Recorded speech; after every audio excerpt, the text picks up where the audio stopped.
అలా దుర్గ యేసు సోహం అల్లా ఉంటాయి. ఏ మతమైనా 2 అక్షరాల మంత్రాలే ఉంటాయి. యేసునామమే జీవనము, రామనామమే జీవనము. ఆ 2 అక్షరాలు ఏదైనా పెట్టండి, మ్యాచ్ అయిపోతుంది. ఆత్మ హంస 2 అక్షరాలే. ఎందుకని 2 అక్షరాలే?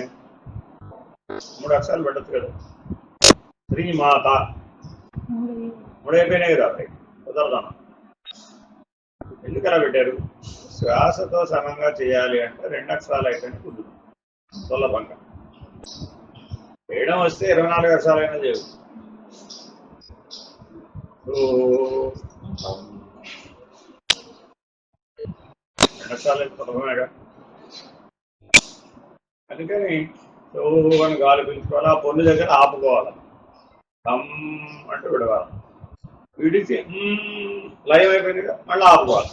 అది మూలాధారం దగ్గర ఏమో నీ ఇష్టం, నీకు చేతనైతే. అంటే ఇందాక మీరు మూలాధారం దగ్గర చేస్తే తెలుస్తుంది, తెలివి రావాల. ఇప్పుడు గుర్తుపెట్టుకోవాలి, తెలివితో గుర్తించాలే కానీ ఊహతో గుర్తించాలి.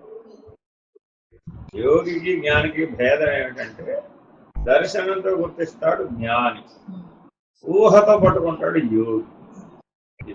భేదం ఉందన్నమాట. ఊహ చెదిరిపోవచ్చు, దర్శనం చెదిరిపోదుగా. మేమ తెలుసా అన్నావు అనుకోండి, ఊహించి చెప్తానంటావా? తెలుసు అంటావు. ఎలాగా తెలుసా అంటావు? చూసా కదండి, దర్శనం ఉంది కదండి. అలాగే ఈ చక్రాధిష్టానములన్నీ దైవములు కదా. మూలాధారంలో గణపతి, స్వాధిష్టానంలో విష్ణువు, మణిపూరకములందు అమ్మవారు. అలా పంచబ్రహ్మలందరూ అందులోనే ఉన్నారు. ఎవరెవరు? బ్రహ్మ, విష్ణు, రుద్ర, మహేశ్వర, సదాశివ. ఆ పంచీకరణ పద్ధతిగా చెప్తే అది, సార్వజనీన పద్ధతిగా చెప్తే ఇది. గణపతి ఇలా చెప్పేదంటే యోగ పద్ధతి.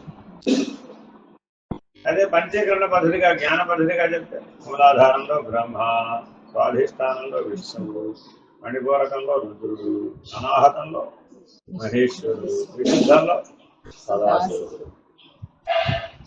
అక్కడికే అయిపోయారు అందరూ. మరి ఆజ్ఞ పరశివ. మరి సహస్రారం జన్మరాహి పరాత్పరం. ఇది జ్ఞాన పద్ధతి. కానీ మరి అలా అన్నావు సరిపోయింది, కానీ ఆ దర్శనం లేకుండా అంటే ప్రయోజనం ఉందా? పంచకరణ చదువుకున్న వాళ్ళందరూ ఎలాగే మాట్లాడతారు, కానీ దర్శనానుభవం లేకపోతే స్థిరంగా ఉండాలి. విచారణతో తెలుసుకోవచ్చు, కానీ అనుభవించాలి. జాజికాయ ఎప్పుడన్నా తిన్నావా అని అడిగారు అనుకోండి, తిన్నానంట. చూశానండి ఎప్పుడో జాజికాయ. ఎలా చూసావన్నా? ఏం చెప్తాను? ఆ వంటల్లో వాడతారండి, ఏదో పాన్లో వాడతారండి. దాని ఉపయోగాల గురించి చెప్పు. నాకేం కావాలి? జాజికాయ తిన్న అనుభవం ఉందా నీకు? ఈ స్టోరీ అంతా తెలుసు అన్నదానికి కొనికి వస్తుంది. అనుభవం ఉందా నీకు? జాజికాయ తిన్న అనుభవం.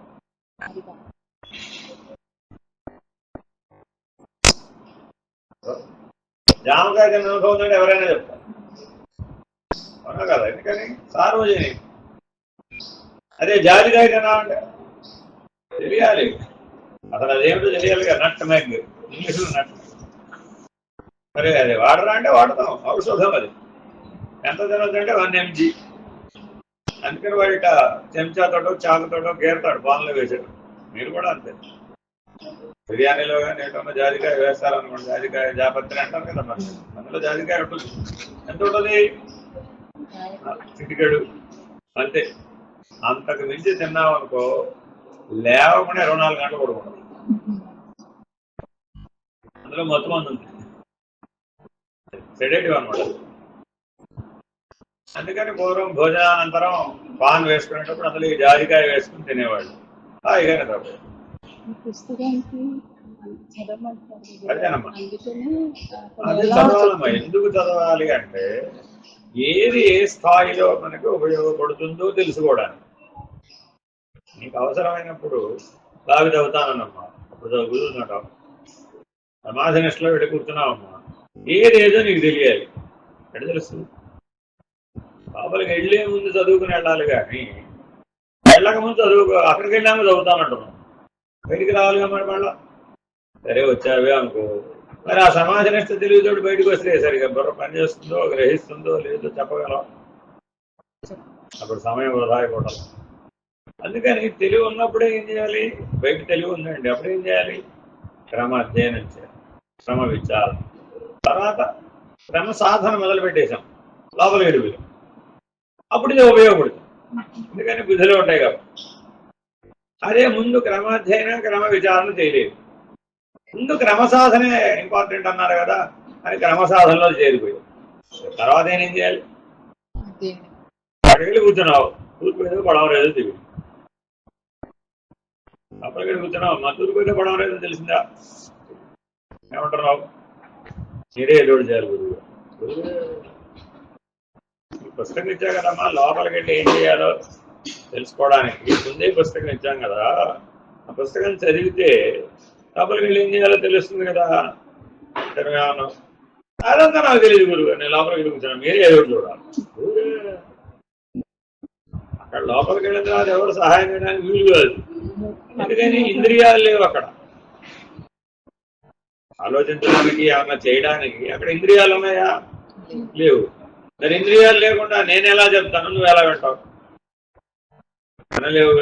సరే, ఒకవేళ చైతన్య స్థాయిలో స్ఫూర్తినిచ్చిన ఆ పైదేమో తెలియదు, ఈ కిందదేమో నేర్చుకోలేదు.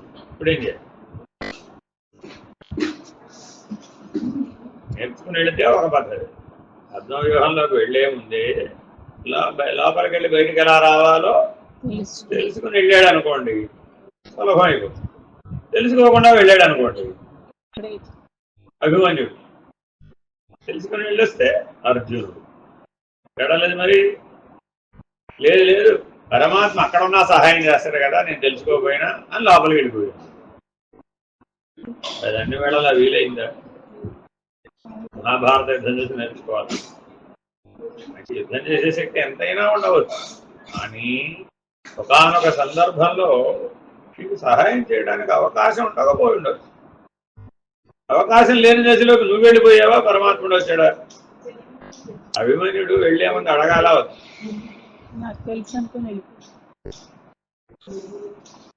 ఇక్కడ అందుబాటులోనే ఉన్నాడుగా పరమాత్మ. ఏమండి మీరు అర్జునుడు గారు, పరమాత్మ గారు, మీరు వెళ్ళిపోతున్నారు, ఏం మామయ్య వెళ్ళిపోతున్నారు మీరు? అక్కడ ఏదో మరి యుద్ధానికి నన్ను ఎడమంటారా వద్దంటారా? పెద్దవాళ్ళు కదా, ఎంత తేడా ఉంది అభిమన్యుడికి కృష్ణార్జునులకి మధ్య, ఒక తరం తేడా ఉంది.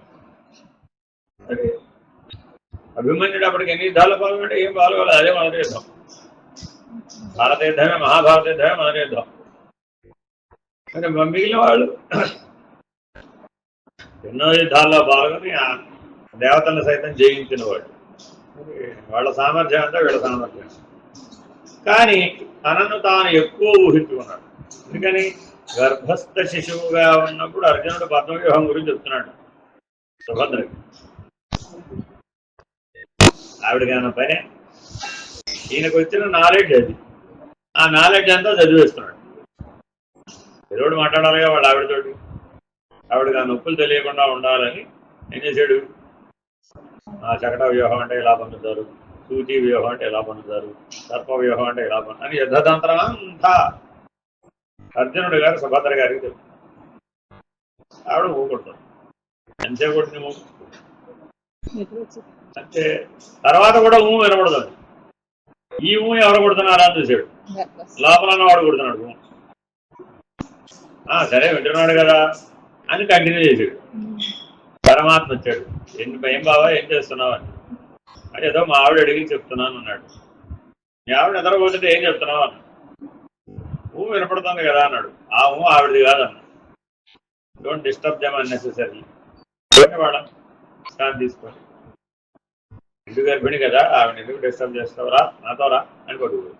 ఇప్పుడు పద్మవ్యూహం లోపలికి వెళ్ళడం దాకా చెప్పాడు, బయటికి రావడం ఇంకా చెప్పాల. అంటే పరమాత్మ అక్కడ ఆపేశారు అని మనం అనుకుంటున్నాం. కానీ ఆయన చెప్పినది ధర్మం కరెక్టేనా కదా? అధర్మం ఏం చేయలే పరమాత్మ. కానీ ఎవరు జాగ్రత్త వహించాలి? నీ నాలెడ్జ్ ఎంతో నీకు కదా తెలియదు. అభిమన్యుడు చెప్పాడు, నేను నాకు లోపలికి ఎంటర్ వచ్చు కానీ బయటికి రావడం రాదు అంటే మిగిలిన పాండవులు ఏమన్నారు? ఓ సదెంత పని, నువ్వు వాళ్ళని దాటుకుని లోపలికి వెళ్ళి నీ వెనకాల మేమంతా సైన్యం అంతా లోపలికి వచ్చేస్తాం, వాళ్ళ మొక్కలు మొక్కలు చేసేస్తాం. వెళ్ళలేకపోతే ఏమిటి పరిస్థితి అని వీళ్ళు ఆలోచించలేదు. ఆలోచించాలి. యుద్ధం అంటే ముందు వెనకలు ఆలోచించాలి, మృత్యు అంటే ముందు వెనకలు ఆలోచించాలి. కానీ మనం ఏం చేస్తాం? అభిమన్యుడు లాగా లోపలికి వెళ్ళిపోతాం. ఎడతా ఉంటాం, తెలుస్తా ఉంటాం. ఎందుకని? బయటికి రావడం తెలీదు. ఇదే ప్రాబ్లం. అభిమన్యుడి ప్రాబ్లమే సార్ అందరికి. చూస్తున్న ఖాయంగా తెలుసా తెలీదా? తెలుసు. ఈ సమాజ నిష్టలో ఉన్న సాక్షాత్కార జ్ఞానం ఉంటే మృత్యువును గెలవచ్చు. సాక్షాత్కార జ్ఞానం లేకపోతే వెళ్ళడం తెలుస్తుంది లోపలే, బయటికి రావడం. కాబట్టి సాక్షాత్కార జ్ఞానానికి సంబంధించిన విచారణ ముందు సంపాదించుకుని వెళ్ళాలా. లోపలికి వెళ్ళి సీతారామాజనే చెప్పండి నాకు ఎక్కడ చెప్పాలి? అమనస్క స్థితి గురించి చెప్పాలమ్మా, అడ చెప్తాం. తిరిగాలు లేవు, సూచిస్తే తెలుసుకోగలుగుతావా? అందుకని చాలా మంది సమాధి నిష్ట అనగానే నిద్రలోకి జారు. ఇది తెలుసుకోకపోవడం, నిద్రను జయించకుండానే లోపలికి వెళ్ళిపోతాడు. నిద్రను జయించకుండా వెళ్ళిపోయేటప్పటికి సైంధవుడు అడ్డం వచ్చేసి. సైంధవుడు అంటే ఎవరో కాదు, నిద్రే. ఒకరోజు ఖాయంగా నువ్వు వాళ్ళని గెలుస్తావు పోమన్నాడు సైంధవుడు. ఎంతో తపస్సు చేసి ఈశ్వరుడి దగ్గర ఒక వరం పొందాడు. మహావీరులైనటువంటి పాండవులను నేను ఎదిరించగలగాలి, వాళ్ళను ఓడించగలగాలి అని అడిగాడు. చూడండి ఎంత తెలివైనవాడు. అంటే సైంధవుడికి ఏదో ఒక రోజు యుద్ధం వస్తుందని, పాండవులతో పోరాడవలసి వస్తుందని, ఆ రోజున తాను గెలవాలని ఎంత దూరం వేసాడు ఆలోచించాడు. పాండవులే తపస్సు చేయలే, కౌరవుల వాడు కూడా చాలా తపస్సులు చేశారు. కాబట్టి సైంధవుడు వాళ్ళ నాన్నగారి వరంతో పుట్టాడు. వాళ్ళ నాన్నగారు 10,000 సంవత్సరాలు తపస్సు చేసి వీడికి అన్నాడు. ఆ తపోబలంతో వాళ్ళ నాన్నగారికి దివ్య దృష్టి, వీటిలో రాక్షస లక్షణం, తమగుణ లక్షణం. వీడు ఎవడెవడితో తగాదా ఎట్టుకుంటాడు అని వాడికి వరం ఇచ్చాడు. ఒరే బాబు, నీ తలకాయ ఎవడైనా నేల మీద పడేసాడు చేసాడు అనుకో, వాడి తల 1000 వక్కలవుతుంది అని వరం ఇచ్చాడు. ఎందుకని? ఆయన ఎక్కడో బదరికావనంలో తపస్సు చేసుకున్నాడు. అక్కడ దాకా బదరికావనం వచ్చి వాళ్ళ అబ్బాయి ఆయన పక్కన ఉండగా చంపేస్తాడు, ఎలా యుద్ధం చేస్తారు అక్కడ వచ్చి అవన్నీ ఊహించాలి. ఆయన స్ట్రైట్ గా ఆలోచించాడు. వీడెళ్ళి ఎవరితోనో తగాదా పెట్టుకునే లక్షణం వీడుకుంది. ఒకవేళ తగాదా పెట్టుకుంటే ఏమవచ్చు? ఎక్కువలో ఎక్కువ వాడి తల తీయవచ్చు. కాబట్టి వీడిని కాపాడాలంటే ఏం చేయాలి? ఎవడైతే నీ తల నేల మీద పడేట్టు చేస్తాడో వాడి తల 1000 వక్కలు అవుతుంది అని ఒక వరం ఇచ్చింది. అది వరమా శాపమా? శాపం. వాడికి వరమే, సైంధవుడికి వరమే. వాడి తల నేల మీద పడేసిన వాడికి శాపం.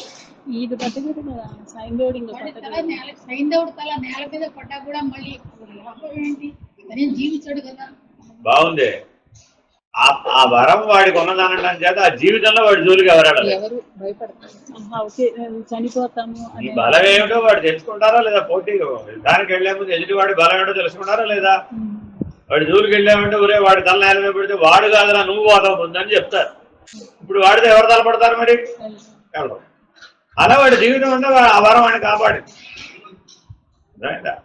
మరి ఇప్పుడు రెండు వాళ్ళ తండ్రి ఇచ్చిన వరబలం ఉంది, ఈశ్వరుడు ఇచ్చిన వరబలం ఉంది. ఏమిటి? అర్జునుడు తప్ప మిగిలిన వాళ్ళని ఒక్కరోజు నువ్వు నిలవరించగలుగుతావు, జయిస్తావని చెప్పరా. ఈశ్వరుడు ఎంత తెలివిగా చెప్పాడు. అంటే ఈశ్వరుడికి భవిష్యత్తు తెలుసా? తెలియదు.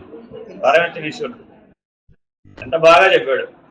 ఏం జరగబోతుందో ముందే వరంలోనే సూచించాడు. ఏదో ఒక రోజు నువ్వు ఎదుర్కొంటావు. ఎదుర్కొన్న రోజున అర్జునుడు తప్ప మిగిలిన పాండవులను ఒక్కరోజు నువ్వు నిలువరిస్తావు అన్నాడు.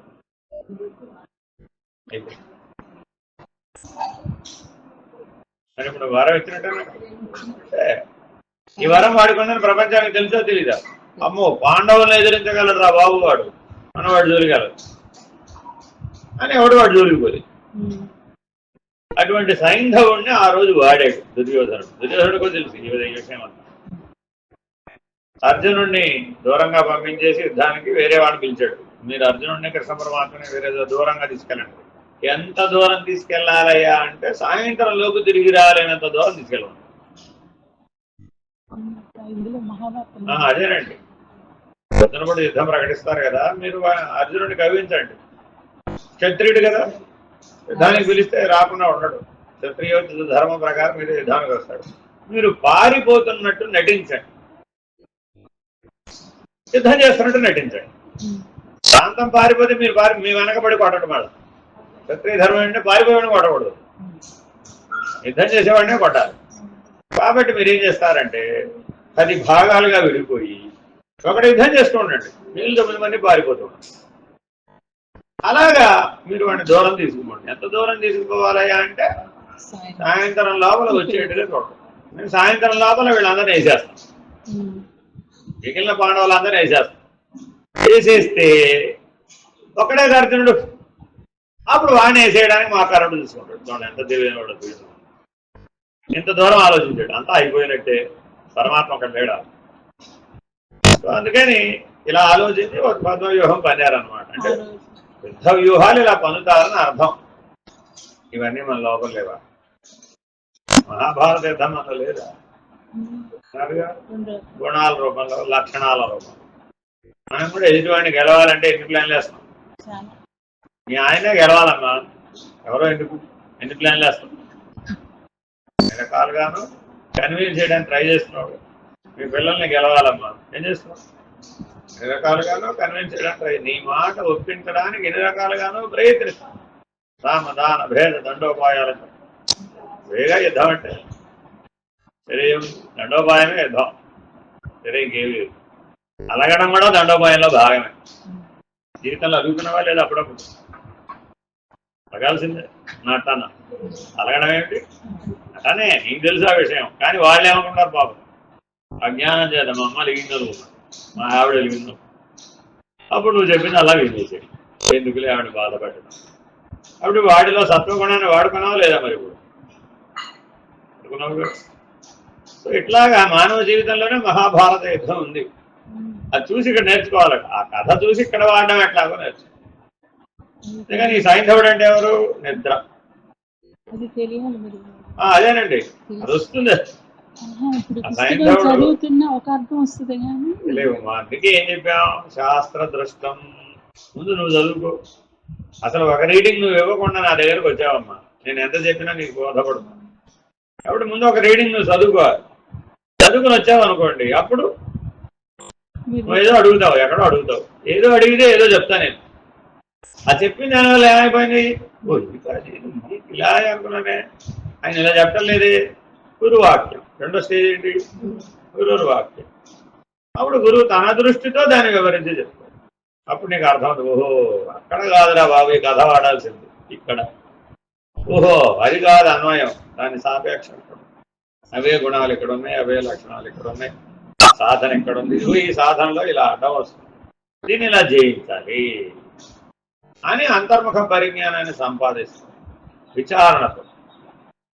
ఇది గురువాక్య శ్రవణం ద్వారా మీకు ఉపయోగం. తర్వాత ఏం చేయాలి మరి?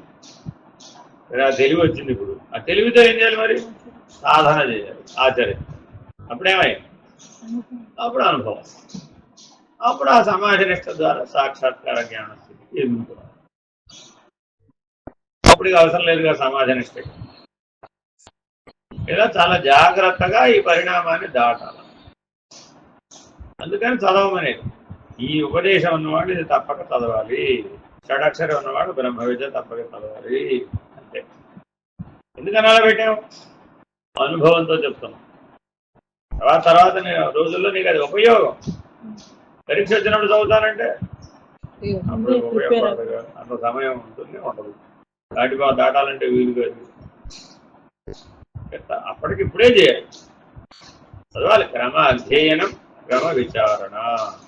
రోజు కొంత సమయం దానికి కేటాయించవలసిందే, మిగిలిన సమయం క్రమ సాధన. ఇట్లా ఈ 3 రోజువారీ జీవితంలో ఉండవలసింది, లేకుండా వీలు కాదు. అది పుడుతూనే మనం బ్రహ్మజ్ఞానులుగా పుట్టలేదు కదా, పుట్టిన వాళ్ళకి అవసరం. అదేవిధంగా మనం ఎవరితో పోల్చుకుంటాం? చాలా మంది గ్రంథ పఠనం చదవని వాళ్ళు కూడా ఉంటారు కదా, అభ్యాసం అంటే చెప్పానా నేను? రాని వాళ్ళు. అదేనమ్మా, చదువు రాని వాళ్ళు ఉన్నారు అనుకోండి, అందుకే పరిణామం కొద్దిగా కష్టం అయిపోతున్నారు. అందుకని విద్య లేని వాడిని పరిణామం చెందించాలంటే గురువు కష్టపడాలి. కూడా అయిన వాళ్ళు ఉన్నారు, వేరని కాదు, కానీ కొద్దిగా తక్కువ మంది. కోస వెంకయ్య గారని ఒక ఆయన ఉండేవారు, పల్పల్లి పడమర వీధిలో, కళ సుబ్బనారాయణ గారి శిష్యులు. ఆయనకి ఏ విద్యాగంధం లేదు, కానీ ఆ పడమర వీధిలో అందరికీ కూడా దృగ్దీక్షా సాంప్రదాయం ఉండేవారు. అర్థం ఏంటంటే ఒక అర్థం ఇలా పెట్టుకుని కన్నార్పకుండా చూస్తారు. అలా చూసి చూసి చూసి ఒక కంటి మీదే అది 2 కళ్ళు కలిసిపోయి ఒక కన్ను అయిపోతుంది. ఆ ఒక కన్ను ఏర్పడ్డాక ఆ కన్ను మధ్యలో దృష్టి పెడతారు. కంటి మధ్యలో సూక్ష్మ రంధ్రంలో పరమాత్మ యొక్క కళ సూర్యుడి రూపంలో ఉందన్న దాన్ని గుర్తుపట్టే వరకు అభ్యాసం చేసి అర్థం తీసేస్తాం. తీసేస్తే ఆ వెలుగుతో కూడినటువంటి కన్ను మిగిలిపోతుంది. తీసేసినా కూడా అది ఉంటుంది, అది ఎప్పుడూ ఉంటుంది. వీడి మేలుకోవడం వీడి నిద్రపోవడంతో దానికి సంబంధం లేదు, దాన్ని ఆర్యాదర్శనం అంటారు. అలా అలా ఉంటుంది అనమాట. ఇప్పుడు మీరు ఏదైతే సాంఖ్య విచారణ తారక నష్టం చదువుకున్నారే, చదువుకోకర్లా, అన్నీ అందులో కనబడతాయి. ఆ నేత్ర పటలంలో మొత్తం సమస్తం సాంఖ్య విచారణ తారక నష్టం అంతా అందులోనే అవుతుంది. కానీ ఆర్యాదర్పణం ఏర్పడిన 36 సంవత్సరాలు పడుతుంది అంతా పూర్తి. అలా ధరించిన వాడు బోర్డు మంది ఉన్నారు, చాలా మంది ఉన్నారండి. చిన్న విషయం ఏం కాదు, గొప్ప మార్గం. కానీ మరి ఎప్పుడు ఏం చేయాలి? 24 గంటలు అలా బిందువు కనిపించదు. చిన్న ఎగ్జాంపుల్ అనుభవం, మన వేదాద్రి అక్కడ మిరర్ మెడిటేషన్ చేయించాను. ఇక్కడ ఒక దాదాపు 2 years చేశాను. స్కెల్టన్ చేయగా నా స్కెల్టన్ కనబడింది, ఇలా ఉండగానే స్కెల్టన్ కనబడింది. అక్కడ మాస్టర్ ఉన్నారు, అరుణ్ బాబు గారు, ఇందులోంచి నేను బయటకు తీసుకురావడం మా వల్ల కాదు వచ్చి అన్నారు. ఇంకా చిక్కుకుంటా అది మానేమన్నారు గురువు గారు, ఏం చెప్పే గురువుకి అనుభవం ఉండాలి. గురువుకి అందులో అనుభవం ఉంటే ఎక్కడికక్కడ నీకు ఎక్కడ సహాయం చేయాలో నువ్వు చెప్తా ఉంటే సహాయం చేస్తూ ఉండాలి. నేను బయటికి తీసుకొస్తూ ఉండాలి, మళ్ళీ నువ్వు చేస్తూ ఉండాలి. ఇప్పుడు ఏం చెప్పా, సాంఖ్య తారక మనస్కాలు మొత్తం అందులో దర్శనంగా వస్తుంది. నాకు డౌట్, అది బాడీ స్కెల్టన్ దాన్ని మీరు చెప్పింది అలా చేస్తుంటే అది కదా కనబడాలి, ఇది పడుతుంది, పూర్ణంగా వస్తుంది. ఇవన్నీ పడిపోతాయి, ఇవన్నీ వచ్చిపోతాయి అన్నమాట. ఇలా అన్ని వచ్చిపోతాయి, చెదిరిపోకూడదు, బెదిరిపోకూడదు. నీ మృత్యు కూడా ఇందులో కనబడుతుంది, ఈ బ్రహ్మాండ ప్రళయం ఇందులో కనబడుతుంది, సృష్టి స్థితి లయాలు ఇందులో కనబడతాయి, సమస్తం ఇందులో కనబడతాయి. పోతాయి, నువ్వు మిగిలిపోతావు ఫైనల్ గా. అది బ్రహ్మం. ఇదేనండి అచల మార్గాల్లో ప్రధానంగా చెప్పేది ఇదే. అందుకే మనం అటు అన్వయం అయ్యేట్టు ఇటు అన్వయం అయ్యేట్టు చెప్తూ ఉంటాం. వాళ్ళు ఏమంటారు, అసలు విషయం వదిలేసి నువ్వు అసలు విషయం చెప్తామండి. ఇప్పుడు అది అచల సిద్ధాంతంలో అది కూడా మరుగైపోయింది. అంటే గురువులందరూ వెళ్ళిపోయారు, ఆ ఉపదేశం ఇచ్చేవాళ్ళు లేరు. రామకృష్ణయ్య గారే ఆఖరు మన దగ్గర, తర్వాత లేదు. నన్ను కూడా అప్పట్లో ఎవరో పెడంలో ఉన్నారు, వెళ్ళి తీసుకోమన్నారు, కానీ ఆయన ఇచ్చే పరిస్థితిలో లేడు, నేను తీసుకునే పరిస్థితిలో లేదు. అయితే అర్థం సహాయం లేకుండా ఇదే అంశాన్ని మీరు భూమధ్యంలో చూడచ్చు. ఇక్కడ దృష్టి పెడితే 24 గంటలు మీరు అక్కడే ఉండగలిగితే ఈ ఆర్యాదర్పణం ఎక్కడ ఏర్పడుతుంది. అర్థం సహాయం అవసరంలా, అర్థం సహాయం లేకుండానే మనకి ఇక్కడ భగవంతుడు అర్థం పెట్టాడు. అదే ఆజ్ఞాచక్రం. ఆ ఆజ్ఞాచక్రంలో అప్పుడేమైంది, ఈ ఆర్యాదర్పణం ఏర్పడుతుంది. అక్కడ కనబడతాయి ఇవన్నీ. కాబట్టి చాలా టైం పడుతుంది. అక్కడ ఎలా టైం పడుతుంది, ఇక్కడ టైం పడుతుంది. అలా చూడగలగడం రావాలి. అలా చూడగలగడం వస్తే అలాగూ ధరించవచ్చు. మేము అలా ధరించాం. అప్పుడే చెప్పారు, చూపు రాగానే చెప్తారనమాట. చూపు వచ్చిన దగ్గర నుంచి నీకు 36 ఏళ్ళు ఎక్కేసుకోయా. చూపు రాలేదనుకోండి 3 జన్మలు. అదండి దీని అంతర్దృష్టి అంటారు, లో చూపు. ఇది వచ్చింది అనుకోండి, వచ్చిన దగ్గర నుంచి 36 సంవత్సరాలు అయిపోతుంది. ఎక్కడ దాకా వెళ్ళిపోతానంటే శాంతం బయలు దాకా వెళ్ళిపోతాను. చెప్పానండి ఈ మాట. ఎక్కడ మనమే రహస్యం వెళ్తలేదు. కాకపోతే అంత దీక్షగా సాధన చేయాలి. మరి వేరే నీకు ఇతరములు తోచకూడదు.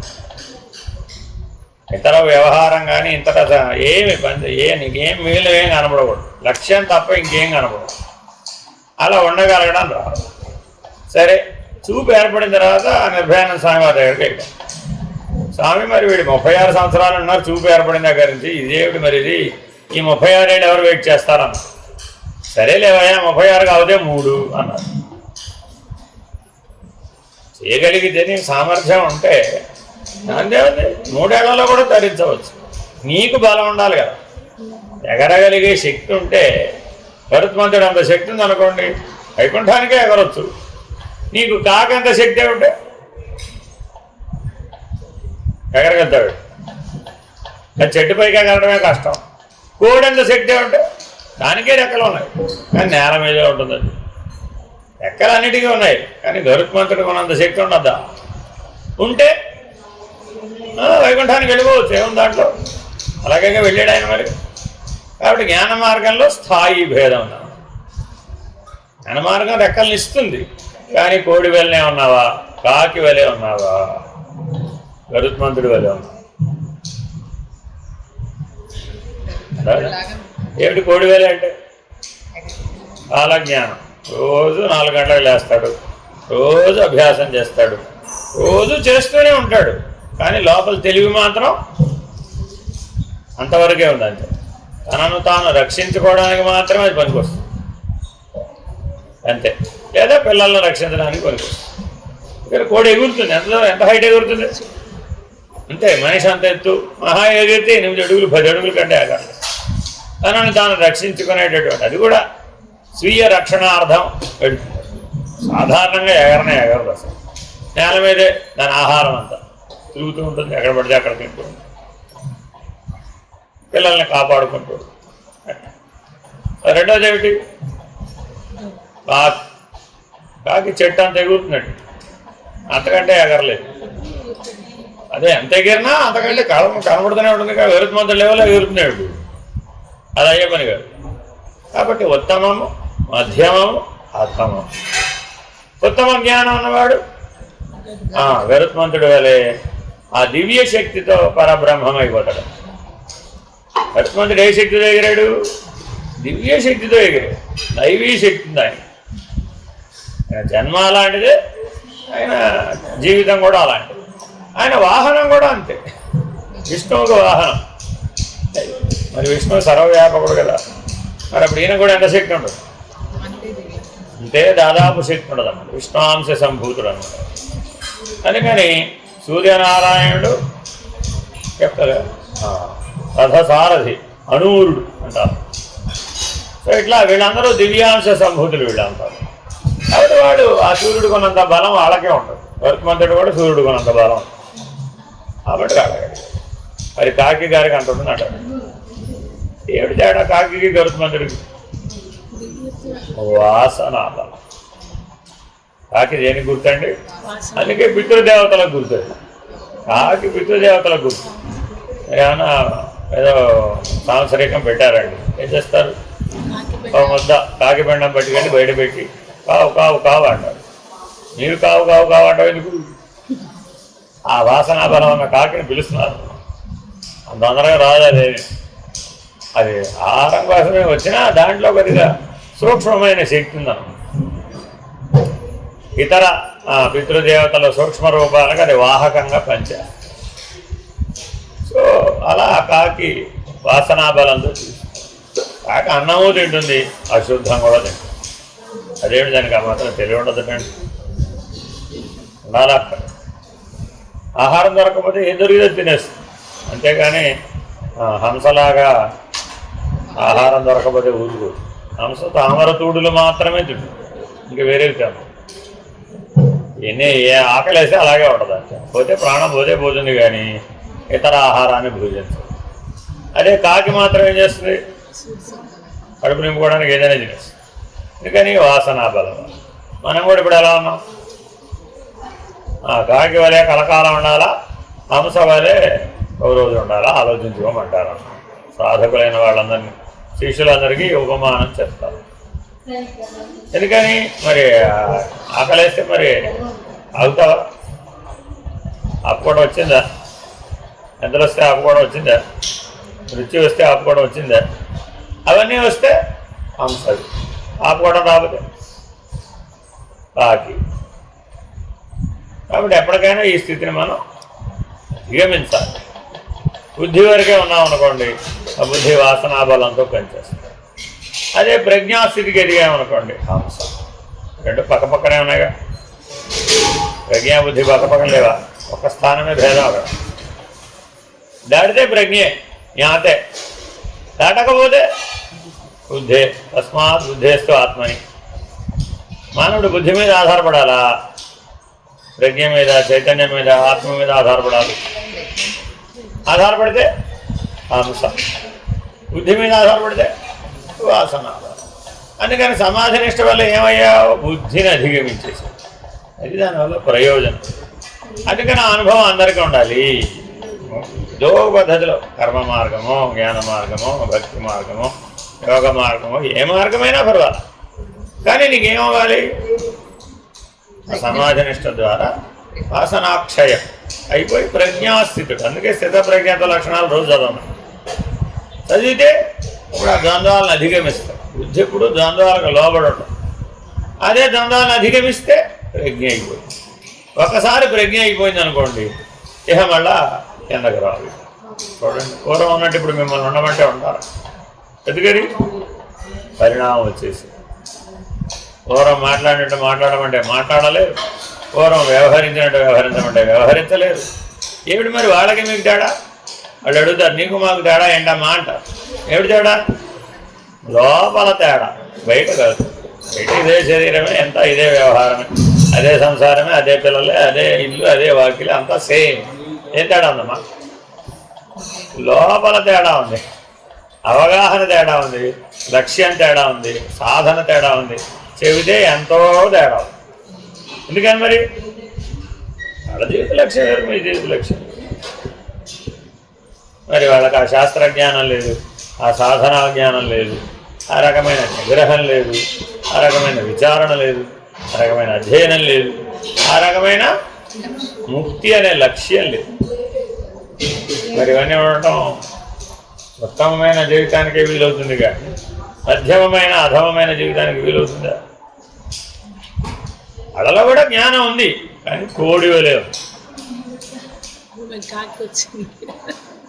మంచిదే కదా, నెట్టెక్కారు కదా, కానీ అక్కడ ఆగిపోకూడదు. నా గొడవ అది.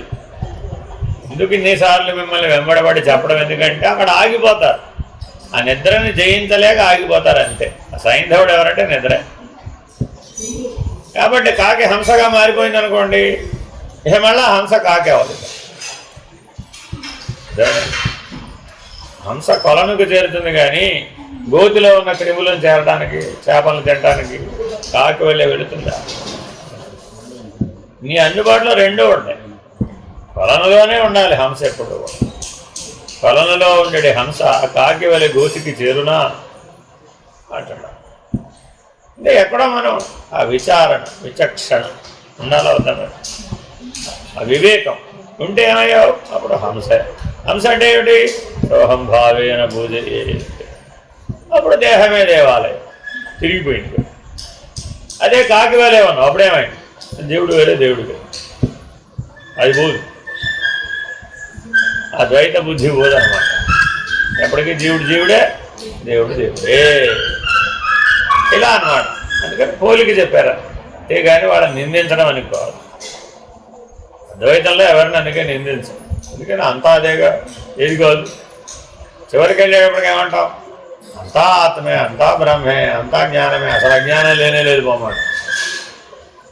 కానీ మరి సాధన కాలంలో కూడా అలాగే చెప్పామనుకోండి, ఏమైపోతాం? కటకట మోసమాయన జీవ చూడగా మహాపాశములు అధికమాయ. ఆత్మా మేలుకొనవే, జీవా మేలుకొనవే.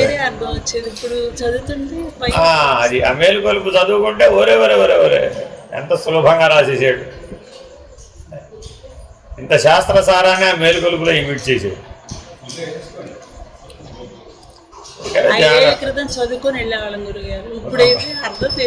చదువు ప్రయోజనం లేదు, భావం లేని చదువు, అర్థం లేని చదువు, అర్థం లేని చదువు అర్థం కదా.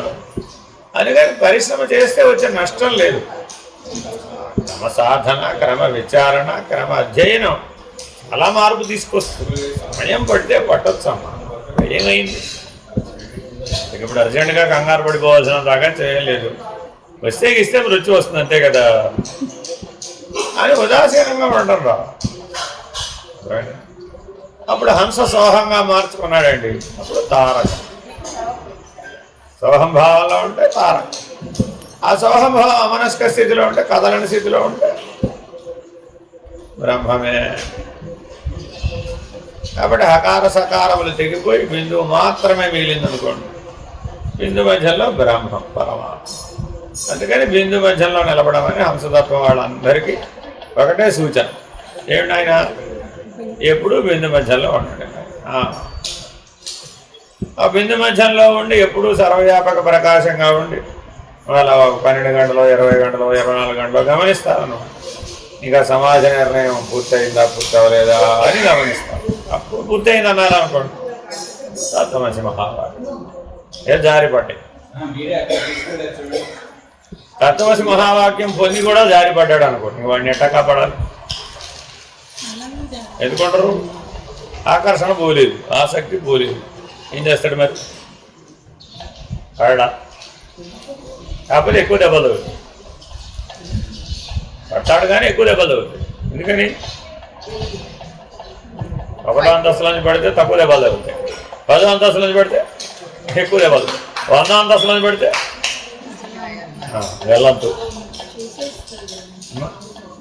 అందుకేనమ్మా గురువు ఎప్పుడూ అందుకే చాలా మెలకువగా ఉంటాడు. నువ్వు నిద్రపోతున్నా గురువు గమనిస్తాడు.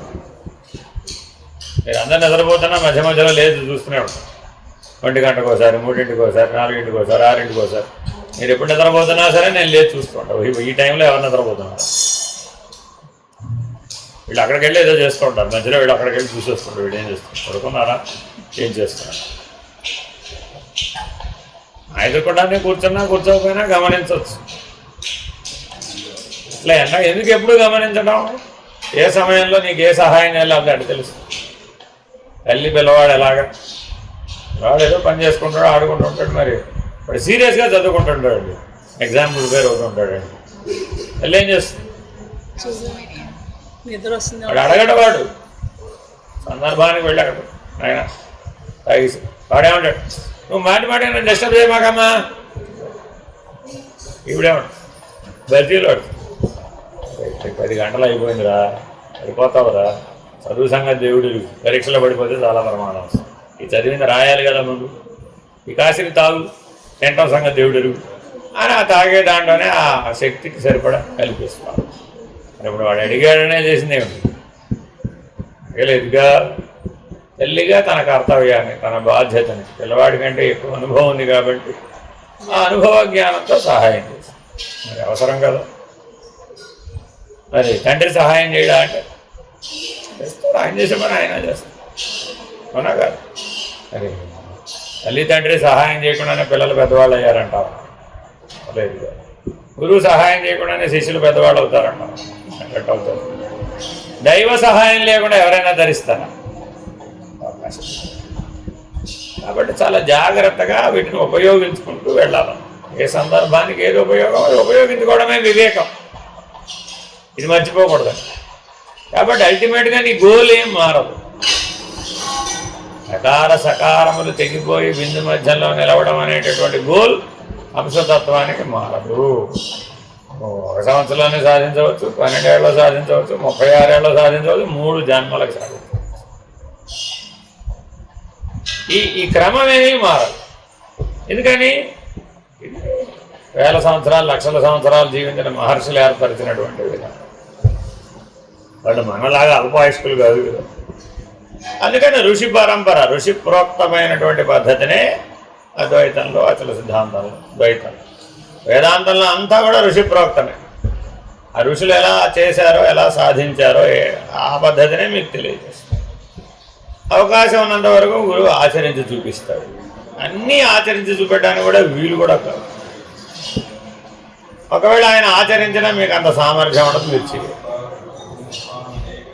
అందుకని చాలా కఠినతరమైనటువంటి సాధనలు ఎన్నైనా ఆయన చేస్తున్నప్పటికీ మీకు సులభమైనవే మీకు ఆచరించి చూపిస్తాడు. అన్నీ చెప్పడం చెప్పినా ఉపయోగం లేదు. ఆ తగ్గవాడు వచ్చినప్పుడే చెప్తాడు, తగినవాడు రాకపోతే. అందరికీ ఒకే సాధన ఇప్పుడు నేను చెప్తున్నానండి, నేను కూర్చునే చూపిస్తున్నాగా. మరి మీరు ఎవరైనా అలా ప్రయత్నిస్తే అందరూ చేయగలుగుతారా? చేయలేదు. శరీరం సహకరించాలి, ప్రాణం సహకరించాలి, మనస్సు సహకరించాలి, బుద్ధి సహకరించాలి, అభివృద్ధి పోకుండా ఉండాలి. రెప్పపాటులో సహస్రానంలో ఆ టెక్నిక్లో ఏమవుతుందంటే రెప్పపాటులో వెళ్ళిపోతుంది. కానీ మరి అది వీలవుతుందా? క్రియాయోగ టెక్నిక్ అందులో నేర్పుతారు. కాబట్టి వెంటనే నేర్పరు. 3 ఏళ్ళు 4 ఏళ్ళు 5 ఏళ్ళు బాగా క్రియలు చేయడం వస్తే అప్పుడు 6వ సంవత్సరంలోనో 7వ సంవత్సరం లెవెల్ 3కి చేరితే నేర్పుతారు. అయితే మనం అనుభవజ్ఞుడైన గురువు అంటే అంత అవసరం లేదు. కానీ ఆ పరిణామం రావాలి. వచ్చి చిక్కది అన్నేళ్ళు ఎందుకు పెడతారంటే పరిణామం కోసం. బిస్కెట్ చూస్తే పరిగెట్టకూడదు. మనకి ప్రకృతి అమ్మవారు ఎన్నో బిస్కెట్లు వేస్తూ ఉండదు. బిస్కెట్ చూడగానే పరిగెడతాడు పెద్ద. మనం ఎప్పుడు అలాగే అలా ఉండదు. ఆ చెలించడం చంచలత్వం ఉండకూడదు.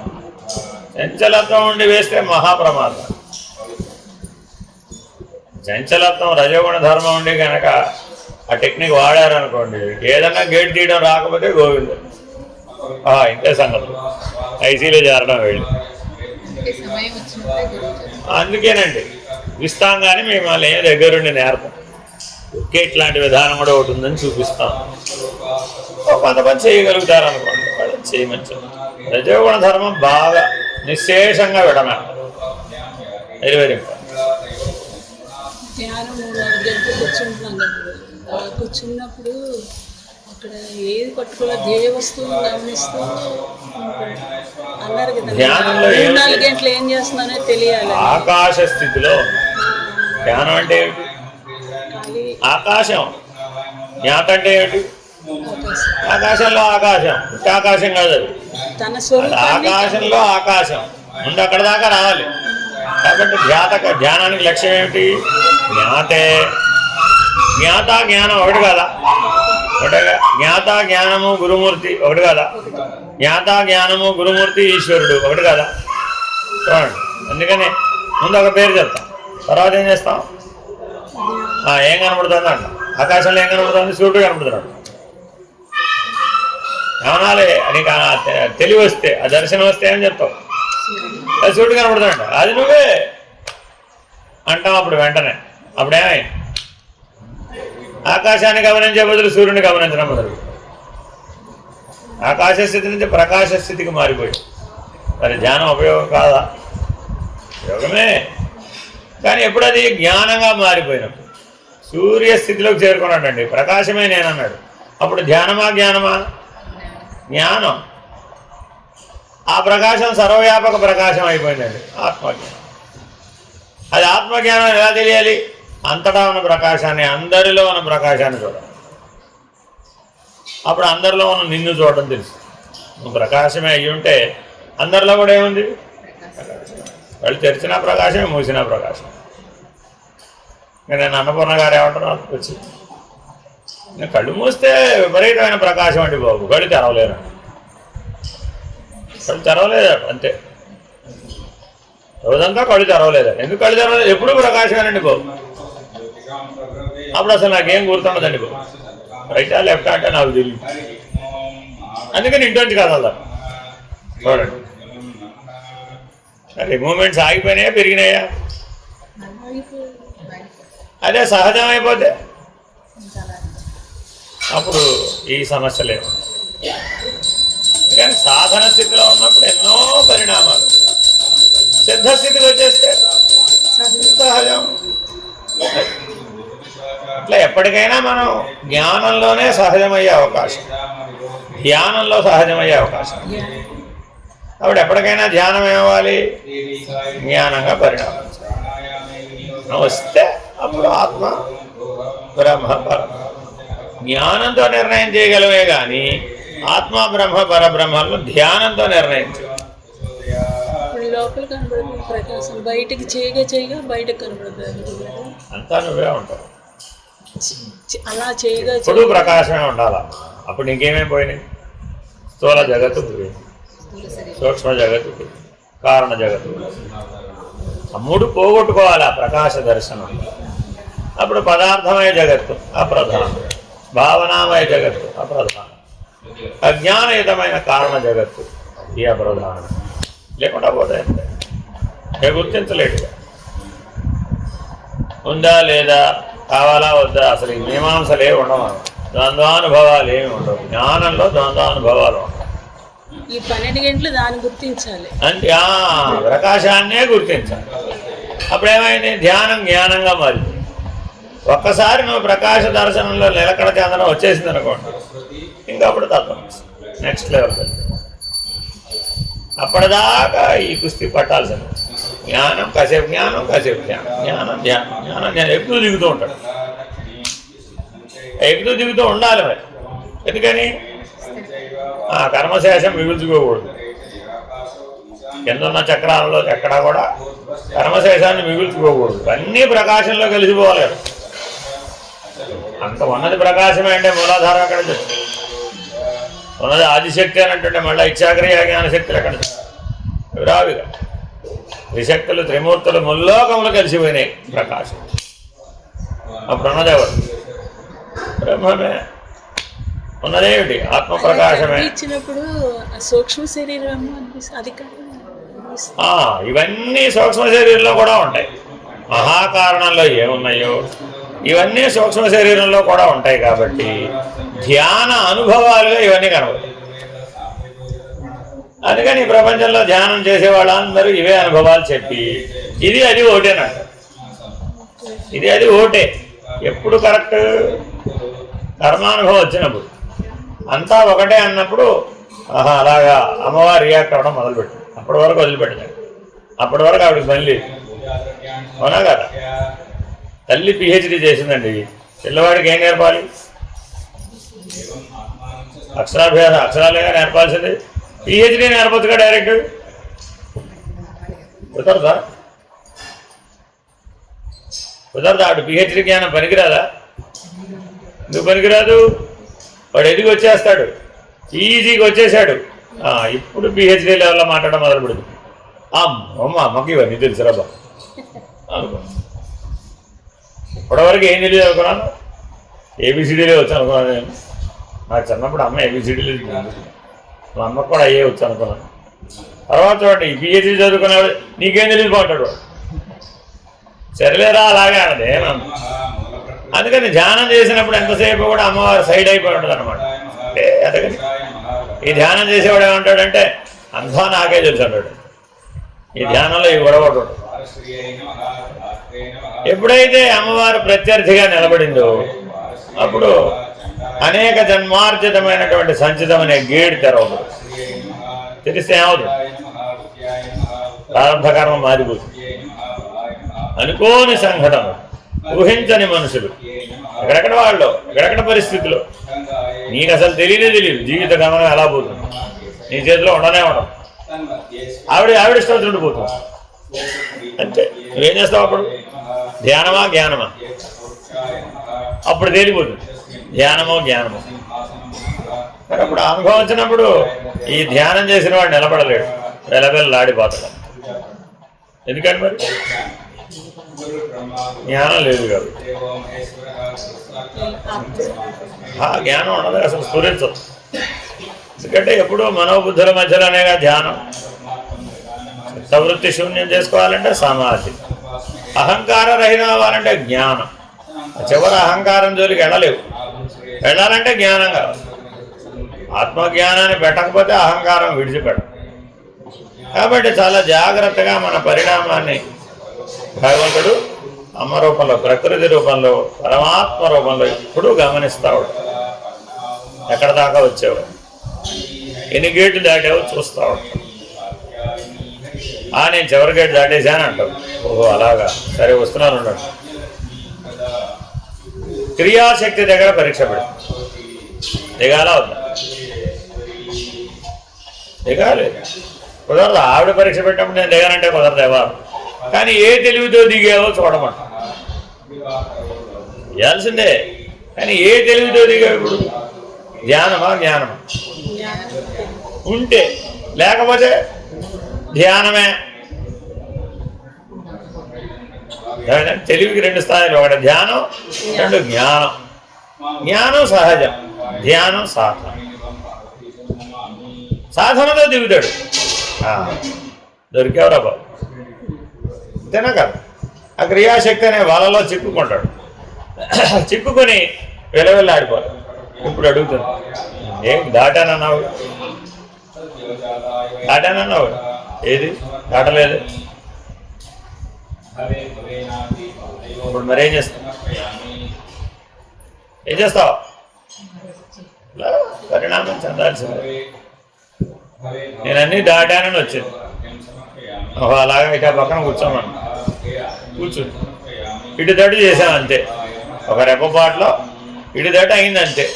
ఇటు దట అవ్వగానే నేను ఇంటికి వెళ్ళి వస్తానని. వద్దమ్మా వెళ్ళమాకి ఇక్కడే ఉంటాను. కాదండి నేను స్నానం చేయలేదు, గట్రెడే. ఆ గట్రెడే అవడం ఇక్కడ అవ్వచ్చు కదా. నేను వెళ్ళొస్తాను. నేను అటు ఇటు వేరే వాళ్ళతో మాట్లాడే వాళ్ళు బయలుదేరని వెళ్ళింది. 10 అడుగులు వెళ్ళిందో లేదో డామని పడింది, కాలు విరిగింది. 6 నెలలు మంచాలు. పరీక్ష వచ్చినట్ట రానట్టు వచ్చినట్టే. ఏం చేయాలి? ఏం చేయాలి? అవకాశమే లేదు అసలు. కాలు కింద పెట్టే అవకాశం లేదు. వాళ్ళ అమ్మ ఉండాల్సిందే పక్కన. మరి ఇప్పుడు 6 నెలలు మంచంలో గడిచేది ఎట్లా అసలు? అంతకుముందు మరి రకరకాల పనులు చేయగలిగింది, రకరకాల పాఠాలు చెప్పింది, రకరకాల విచారణలు చెప్పింది, సాంఖ్య విచారణ అంతా బోధించేసింది. పూర్వం దాకా వచ్చేసింది ఉపదేశాలు. పాఠాలన్నీ అయిపోయినాయి అమ్మాయికి, చెప్పక్కర్లేదు. అందుకని ఇప్పుడు మీరు ఏమైనా అడిగితే నాకు తెలియదు బాగుంటుంది. ఎందుకని ఇప్పుడు అదంతా అట్లా చెప్పినా అవ్వదని అర్థమైంది. అంతకుముందు అట్లాగే అవుతుందని ఎంతమందినో కూర్చోబెట్టి చెప్పింది పాఠం. ఒక్క అనుభవం వచ్చేప్పటికి ఏం తెలిసింది? ఓహో ఇదేదో పట్టికలు పటాలు పెట్టుకుని చేస్తే అయ్యే పని కాదు. నిత్య జీవితానుభవంలోనే ఇది రావాలి. ఒక్క అనుభవం వచ్చేసింది అంతే. అంటే 6 నెలలు తిరిగి పడిపోయింది అంతే. ఇక మళ్ళీ జీవితంలో నేను ఎవరికి పాఠం చెప్పను బాగుందంటే తెలియటన్నా. అన్నటిదాకా 3 మందికి పాఠం చెప్పావు కదా, చెప్పమంటే చెప్పదు. చదవండి, మీరు అడగండి, ఏమి చెప్పరు. చెప్పే తెలివిపోయింది అంతే. సాక్షిగా ఉండదు అంతే, ఏం తెలియదు అంతే. అర్థమేనండి? దాని అర్థం ఇప్పుడు అలాగే మీరంతా అవ్వాలి కాదు. కాపీ పేస్ట్ కుదరదు సుమి. మీ జీవితానుభవంలో మీకు మీ పద్ధతిగా మీకు వస్తుంది. మీ సంస్కారాలను అనుసరించి, మీ వాసనలను అనుసరించి, మీ జ్ఞానాన్ని అనుసరించి, మీ ధ్యానాన్ని అనుసరించి, మీ సాధనను అనుసరించి మీకు అనుభవం వస్తుంది.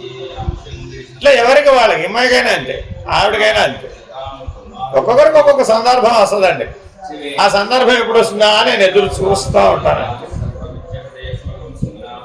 నా పని అంతే. ఇప్పుడు మీరు ఎక్కువ ఎదురు చూస్తున్నారో నేను ఎక్కువ ఎదురు చూస్తాను. ప్రతి మనిషికి ఎదురు చూస్తున్నానండి. ఓహో సరే, ఇంకా నా టైం రాలేదు, నా టైం రాలేదు, నా టైం రాలేదు అని ఎదురు చూస్తాను. అంటే ఎంత బాగా ఎదురు చూడాలి. అది ఎప్పుడో ఒక క్షణంలో వస్తున్నాడు పైగా. అప్పుడు నేను కాదు, నువ్వు కాదు అంతే. ఇటు దట అంటే అయిపోతుంది అంతే. జీవో బ్రహ్మైవ నాపరహ టిక్మని అయిపోతుంది. ఆ గేట్ అవతలు తెరిచేస్తాం. తెరిచేస్తే నువ్వు అవతలకి వెళ్ళిపోతావు కూడా. కానీ నీ వాస్తవిక తెలివి ఎక్కడుందో అక్కడికి వచ్చేస్తాం. అంతే. అక్కడ వదిలిపెడితే సరాసరి కిందకు వచ్చేస్తాం. అప్పుడు చెప్తాం, హెచ్చరిక కూడా చెప్తాం, ఎటు వెళ్ళదు, ఏం చేయవద్దు, ఇక్కడే ఉండు, పడిపోవద్దు, ఇప్పుడు ఇక్కడ నెలదొక్కుకో, ఇలాగే ఉండు అని లోపల నుంచి చెప్తూనే ఉంటాం. ఎందుకండి స్వరూప జ్ఞానంలో బలం లేదు కాదు, వ్యవహార జ్ఞానంలోనే బలం ఉంది కాదు. చెయ్యకపోతే ఎలాగ, నేను తల్లిని కదండి, చెయ్యకపోతే ఎలాగ, పాత్రోచిత ధర్మానికి విలువ వచ్చేస్తుంది. సర్వధర్మాన్ని పరిత్యజ్య, మర్చిపోతాడు. అన్నీ చేయమన్న పెద్ద మనిషే చివరికి ఏం చెప్పాడు, అన్నీ వదిలిపెట్టరా బాబు అని కూడా చెప్పాడు. ఎప్పుడు ఈ తూకంలో పరమాత్మ ఉన్నాడు, ఈ తూకంలో మిగిలినవన్నీ ఉన్నాయి. అప్పుడేం చేయాలి, వదిలేయాలి ఇది. కానీ ఇక్కడ దాకా రాలేదు, అప్పుడు అన్నీ చేయాల్సింది. అప్పుడంతా బ్యాలెన్స్డ్గా నడవాలి. కాబట్టి ముందే సర్వధర్మాన్ని పరిత్యజ్య అంటే పరిణామాలు. అందుకని పరిణామం వచ్చి జ్ఞానస్థితిలోకి మారిపోయావు. అప్పుడేమైంది, ఇక నీకు వదిలేసినా నీకేమి ఉత్తమ ధర్మాన్ని ఆచరించేటప్పుడు మధ్యమ అధమ ధర్మాలు ఆచరించకపోవడంలో వచ్చినటువంటి దుష్ఫలితాలు నీ ఖాతాలో పడవు. అది అధర్మంగా పాపంగా పరిగణించబడదు, లేకపోతే పరిగణించబడు. అది నీ లోపల ఉన్నటువంటి ప్రజ్ఞ గుర్తుపడతా ఉంటుంది. అందుకని ప్రజ్ఞ సర్వవ్యాపి. కాబట్టి ఎప్పటికప్పుడు ప్రజ్ఞాస్థితిలో ఉండాలి, మర్చిపోకూడదండి. ఇంద్రియాలు దాటి స్థితప్రజ్ఞుడిగా ఉండాలి. ఎప్పుడు అక్కడే ఉంటే ఆ ప్రజ్ఞ తన మూలాన్ని దాన్ని గుర్తెరిగితే పరమాత్మను తెలిసి ఇంతే. జ్ఞానంలో చేయడానికి ఏమి లేదు. ఇక్కడ మిగిలిన విస్తారమైన జీవితంలో చేసిన ఏవి అక్కడ లేవు. ఏమిటి తెలుస్తుంది అక్కడ? ఆ చైతన్యం ప్రకాశం, ప్రజ్ఞ ప్రకాశం, అన్నీ ప్రకాశమే. ఆ ప్రకాశ మూలం ఏమిటో తెలుసుకోవాలి. అదొక్కటే జ్ఞానంలో ఉన్నది. తన మూలాన్ని తాను గుర్తెరుగుట అంతే. అది తెలిసింది అనుకోండి, తానెవరో తెలిసిపోతుంది. తానెవరో తెలిసిన తర్వాత కూడా ఓ పని ఉంది, తనను తాను పోగు. కాబట్టి జ్ఞాన మార్గంలో ఏం చేస్తాడయ్యా, తానెవరో తెలుసుకుంటాడు, తనను తాను పోగు. జ్ఞాని ఒక్క పనే చేస్తాడు, ఇంకేం పని చేయడు. కానీ ఇది పని అని చెప్పడానికి వీలవుతుందా? ఇది ఏ కర్మ కిందకు వస్తుందంటే సాత్విక కర్మ కాదు, రాజసిక కర్మ కాదు, తామసిక కర్మ కూడా కాదు. మరి గుణాతీతంలో కర్మ ఉందని చెప్పవచ్చా? లేదు. నిష్క్రియాపరుడు. చూద్దామా, ఏమీ చేయడు, శిలాప్రతిమలాగా ఓ దగ్గర ఉంటాడు. ఏదో దేహావసరాల మేరకు కదిలినట్టు కనపడుతుంది, అంతకుమించి ఏం కాదన్నట్టు. చుట్టే కూర్చుంటాడు, పడుకుంటాడు, లేస్తే లేస్తాడు. శరీరం ఏం చేసిన దానికి అక్కడ ఏం ప్రాధాన్యత లేదు. ఎందుకని ఎప్పుడు సర్వవ్యాపకమైనటువంటి ప్రకాశంగా. అప్పుడు చేసినట్ట చేయనట్ట పరమాత్మ యుద్ధరంగంలో పాల్గొనట చెయ్యను. మరి విన్నట్ట తిన్నట్ట ఆ తిననివాడు, చూసినట్ట చూడనట్ట కానీ కననివాడు. చూడండి, మీకు పుస్తకాలు ఇలాగే ఉంటుందండి. మరి ఇది మనకి అనుభవానికి వచ్చినట్టేనా? ఎప్పుడు వచ్చినట్టు ఇది జ్ఞానంగా మారిపోయిందండి. అప్పుడేమైంది, ఏం చేసింది ఆత్మ అని అడిగాం. ఆత్మ ఏం చేస్తుంది ఇప్పుడు? అదేమిటి, ఆత్మ లేకపోతే ఎందుకు చేసావు? వెంటనే యోగి వచ్చాడు, ఆత్మ సహాయం లేకుండా నువ్వేం చేసావు? అసలు ఆత్మే జన్మెత్తుతోంది అన్నాడు. యోగి కొన్ని అభిప్రాయం ఏంటి? ఆత్మే జన్మెత్తుతోంది. భక్తుడుకున్న నిర్ణయం ఏంటి? ఆత్మే జన్మెత్తుతోంది. కర్మ మార్గంలో ఉన్నవాడు ఏం చెప్పాడు? ఆత్మే శరీర ధారణ చేస్తాడు. జీవాత్మ అనలేండి వాడు, ఆత్మనే అంటాడు. నువ్వు కావాలని జీవాత్మ అంటున్నావు, అదే జీవాత్మ కాదు నా దృష్టిలో ఆత్మ అంట. ఎవరు? కర్మభక్తి. మారితే తప్ప, అద్వైత జ్ఞానంలోకి మారితే తప్ప ఈ విభజన తెలియదు. ఆ అనేకత్వం అన్న భ్రాంతి, కర్మానుభవం అనే భ్రాంతి, కర్మాసక్తత అనే ప్రేరణ, ఉన్నంత వరకు అధిగమించదు. అధిగమిస్తే అన్ని లక్షణాలు ఒకసారి వచ్చేస్తాయి. చేసి చెయ్యనివాడు, విని విననివాడు, తిని తిననివాడు, కని కననివాడు, వ్యవహరించి వ్యవహరించాలి అంతే. వెంటనే ద్వైతం విశిష్టాద్వైతం వాడు పడుతుంది. అంతా నీ ఊహే. శుభ్రంగా తింటూ శుభ్రంగా పడుతుంది. ఎంత ఏం పడుకోలేదంటావు, ఏం చేయలేదంటావు, ఎవడు చేయని పనులన్నీ చేస్తూ నిరంతరాయంగా బిజీగా ఉన్నా. నేనన్నా కాసేపు ధ్యానం చేస్తాను ఏమంటాడైనా యోగి. నేనన్నా రోజులో 12 గంటలు ధ్యానం చేస్తాను. నువ్వు ఒక క్షణం కూడా ధ్యానం చేయి.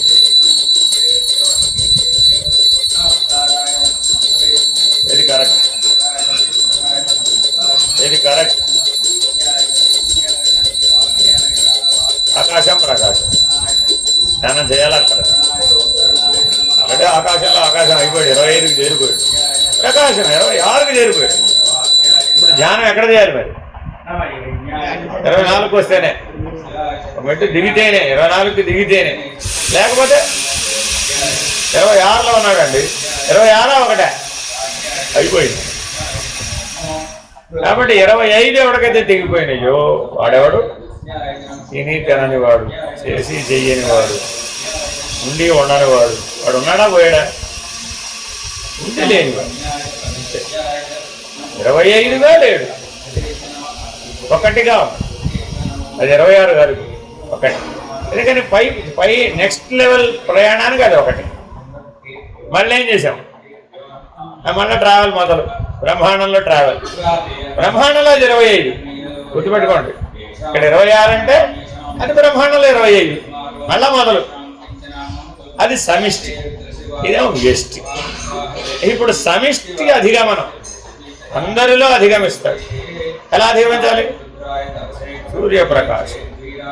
ఆ సూర్యప్రకాశం అనే స్థితిని కోల్పోడిగా. అప్పుడు ఏమైంది? ఎక్కేస్తా ఉంటాడు. సమిష్టి పృథివీ పంచకం, సమిష్టి జల పంచకం, సమిష్టి అగ్ని పంచకం, సమిష్టి వాయు పంచకం. అలా ఎక్కేస్తాడు. ఎందుకని? అవన్నీ దేవతలేగా. ఆ సకల దేవతలకి ఆధారం ఏమిటి? ప్రకాశమే.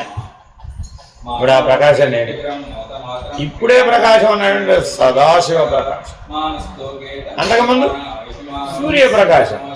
పిండాండాన్ని దాటడానికి సూర్యప్రకాశం సరిపోదు. బ్రహ్మాండాన్ని దాటాలంటే ఈ సూర్యప్రకాశం సరిపోదా? సదాశివ ప్రకాశం. కూటస్థుడు ఎవరు? సదాశివుడు. కాబట్టి బ్రహ్మాండ పంచీకరణ చెప్పినప్పుడు ఏం చెప్పాం? ఒరే అది కూటస్థ ప్రకాశం ఆయన, అది సదాశివుడు. ఆ సదాశివ ప్రకాశం ప్రసరిస్తేనే ఈ సకల దేవతలు. ఆ సదాశివ ప్రతిబింబాలు ఈ సకల దేవతలు. ఆ ప్రతిబింబాలు ఏవి సత్యం కాదురా. కేవల సదాశివుడు ఒక్కడే సత్యం. మిగిలిన 24 ప్రతిబింబాలు అని సృష్టి స్థితి లయాలను కూడా ప్రతిబింబాలనే. నిరోధాన అనుగ్రహాలు కూడా పంచతన్మాత్రలు ప్రతిబింబాలు, పంచశక్తులు ప్రతిబింబాలు. అమ్మవారిని ప్రతిబింబం అంటే ఒప్పుకుంటా పెట్టి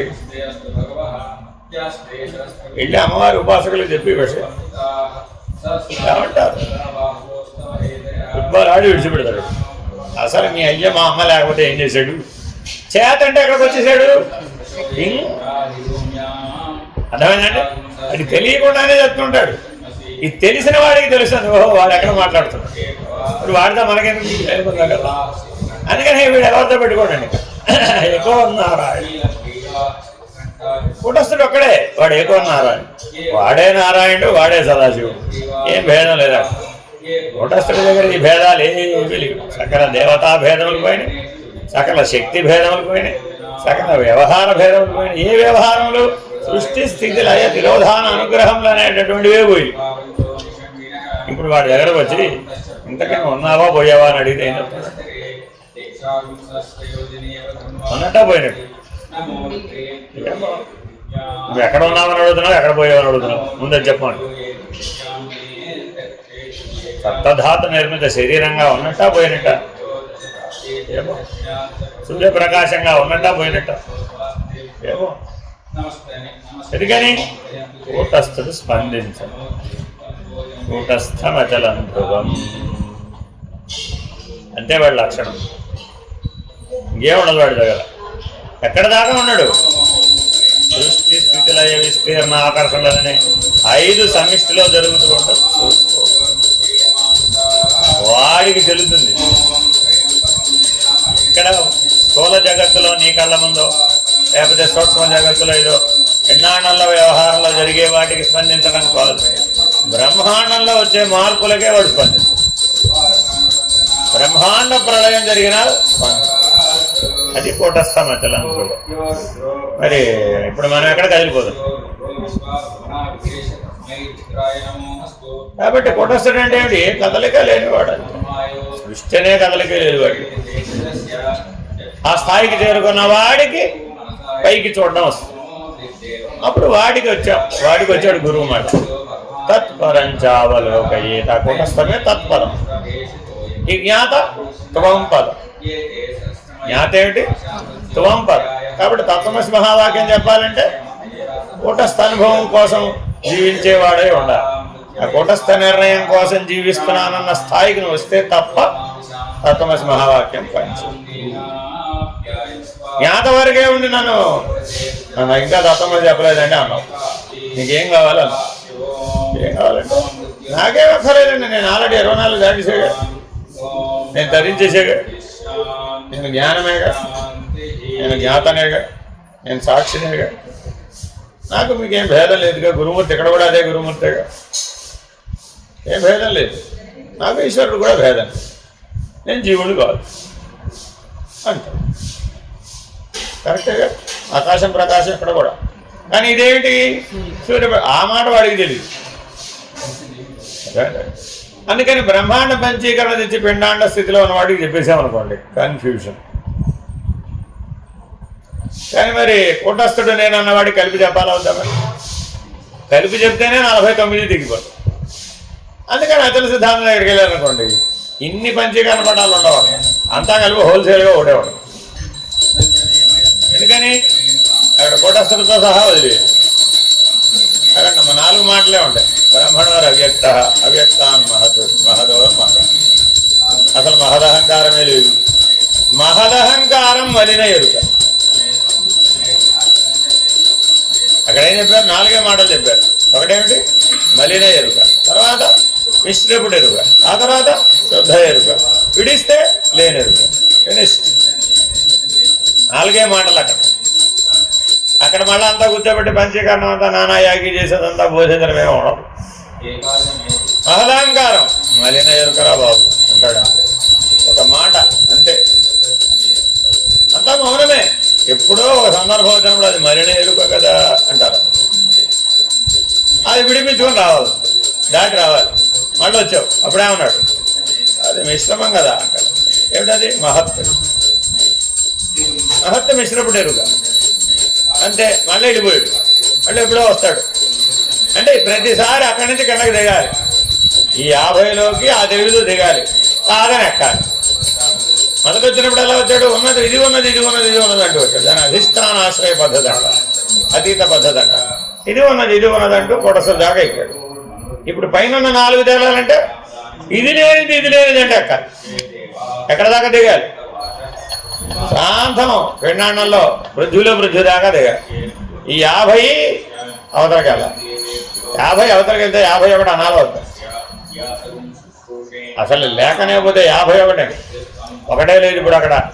ఎందుకని? ఆ 1 మలిన ఎరుక. సరే 1 మలిన ఎరుక అన్నావు కదా అని 2 మిశ్రపుడు ఎరుక అంటావే? లేనే లేదు. అది వదిలేస్తే అక్కడికక్కడ 0నే. 1 0, మళ్ళా మహత్తు, మళ్ళా మహత్తు 0. మళ్ళీ ఏం చేసాం? శుద్ధ ఎరుక, అవ్యక్త అంతే. మరి ఇప్పుడు ఏం చేయాలి? అవ్యక్త అంటే శుద్ధ ఎరుక, మళ్ళా 0. ఎప్పటికప్పుడు ఏమైంది? ఇప్పుడు 1 చేయటం కాదు, ఇప్పుడు ఇది 1ని 0 చేయ. అది రహిత మార్గం. ఇలా 3ని ఎగరగొట్టేశాడు. ఇప్పుడు ఎవరు మిగిలేదు ఇక? బ్రహ్మం. ఏ బ్రహ్మం అది? ఏ బ్రహ్మం అంటే అఖండ ఎరుక. అదేమిటండి? అది అఖండ ఎరుక. ఈ 3 విభాగాలు లేవు అందులో. ఇది శుద్ధ ఎరుకని, ఇది మిశ్రపుడు ఎరుకని, అది మలినపుడు ఎరుకని విభాగాలు లేవు. అది అఖండ ఎరుక.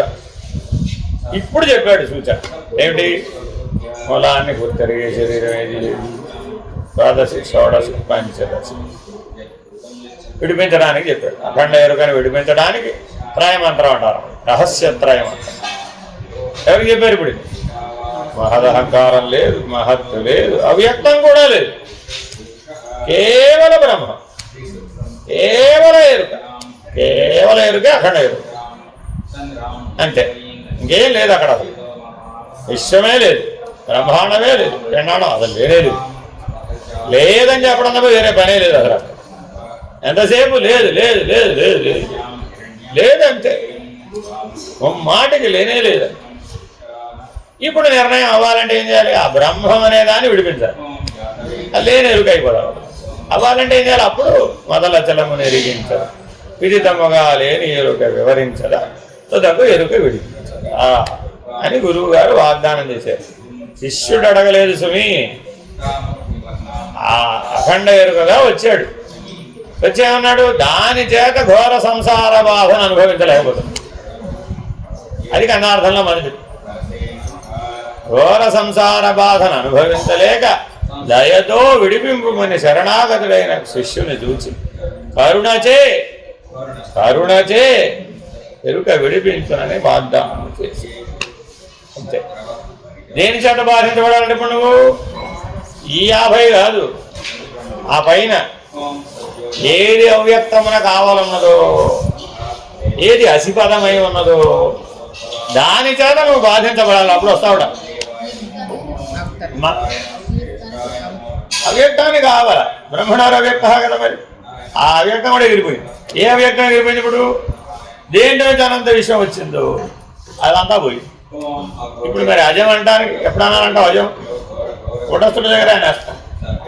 కాబట్టి అకార ప్రత్యయాలన్నీ కూటస్థుడికి వర్తిస్తాయి, నకార ప్రత్యయాలన్నీ తర్వాత వీడికి వర్తిస్తాయి. ఈ లేనరుక స్థితికి నకార ప్రత్యయాలన్నీ వర్తిస్తాయి. వేదాంతంలో నకార ప్రత్యయాలతో చెప్పిన లక్షణాలన్నీ వాడికి వర్తిస్తాయి. మరి ఇప్పుడు వాడు ఉన్నట్టా లేనట్టా అంటే అసలు గుర్తే కదా ఉన్నట్టో లేనట్టో చెప్పడానికి. ఉండటం లేకపోవడం అనేది వ్యవహారంలో భాగమే కానీ ఉనికిలో భాగం కాదు. వాడు ఉనికి లేదు. ఉనికి లేనివాడు ఉన్నట్టా లేనట్టు అంటే ఎప్పుడు లేని ఎరుక, బ్రహ్మం అనే ఎరుకని విడిచేసాడు. అదేనండి. అప్పుడేమైంది? పరము పరాత్పరమైంది, ఫినిష్డ్. అప్పుడు రహస్యత్రయం అయిపోయింది. నాకేమైంది? పూర్ణమంతమే. నెక్స్ట్ కింద నుంచి మళ్ళీ కిందకి దిగాలి. మనం బ్రహ్మాండ పంచకరణలోకి దిగితే అది పరబ్రహ్మ, దిక్కపోతే బ్రహ్మమే. అందుకని కన్ఫ్యూజ్ కాకూడదు అన్నాడు. ఒకే మాటలు పిండాండంలోనూ చెప్తాం, అవే మాటలు పైన చెప్తాం, అవే మాటలు అవతల కూడా చెప్తాం. ఎందుకు అలా చెప్పాలి అని అడిగాం. అలా చెప్పకపోతే అసలు ఆ మాటలు నువ్వు పట్టుకోలేవు. పైకి వెళ్ళి చెప్పాలండి. ఎలా చెప్తాం?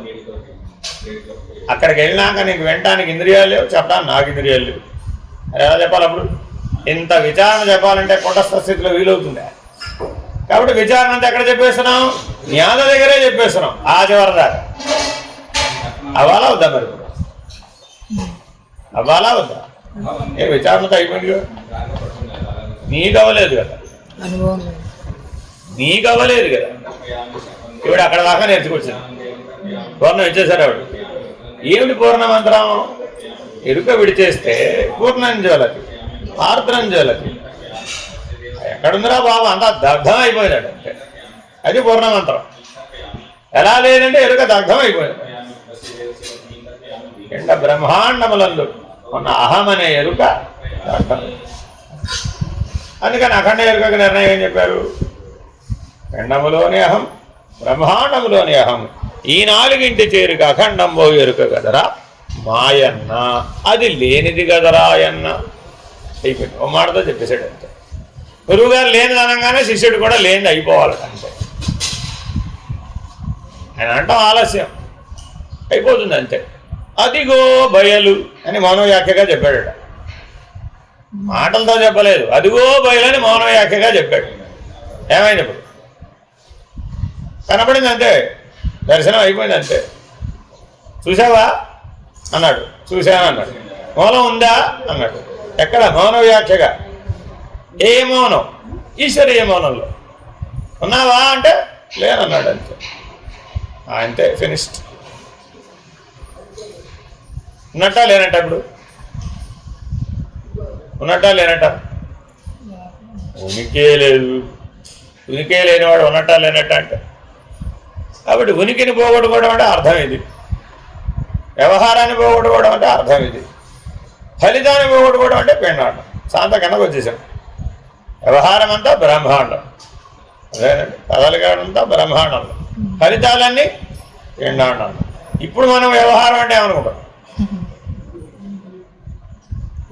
ఉనికి, వ్యవహారం, ఫలితం అంతా పిండాండంలోనే జ్ఞాత కిందే చెప్పేసుకుంటాం. చెప్పేసుకుని ఏమన్నావు? 24 దాటి 25కి వస్తే చాలండి. అబ్బా అయ్యా అయిపోయింది పోయి.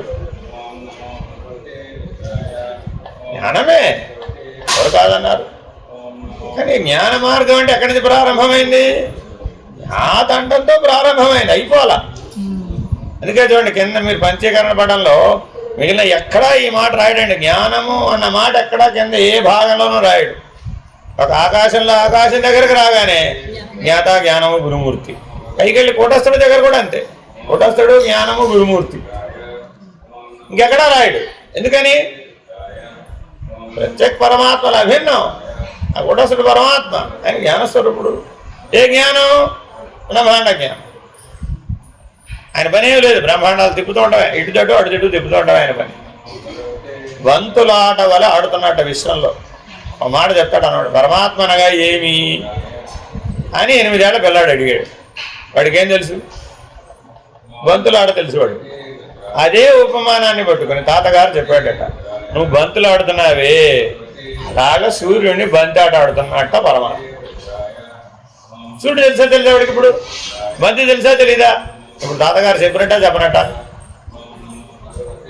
చెప్పినట్ట చెప్పనట్ట?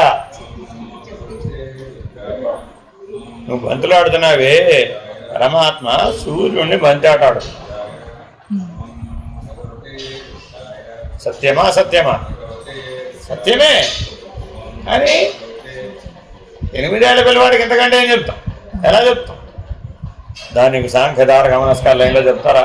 ఇదిగో పటాలు దగ్గరలో పెట్టుకో, 5, 5, 20 ఏమంటాడు వాడు? నీకేం రాదు పో అని వెళ్ళిపోదు. ఎందుకని? వాడికి అర్థమై నువ్వు చెప్పలేదు కాబట్టి.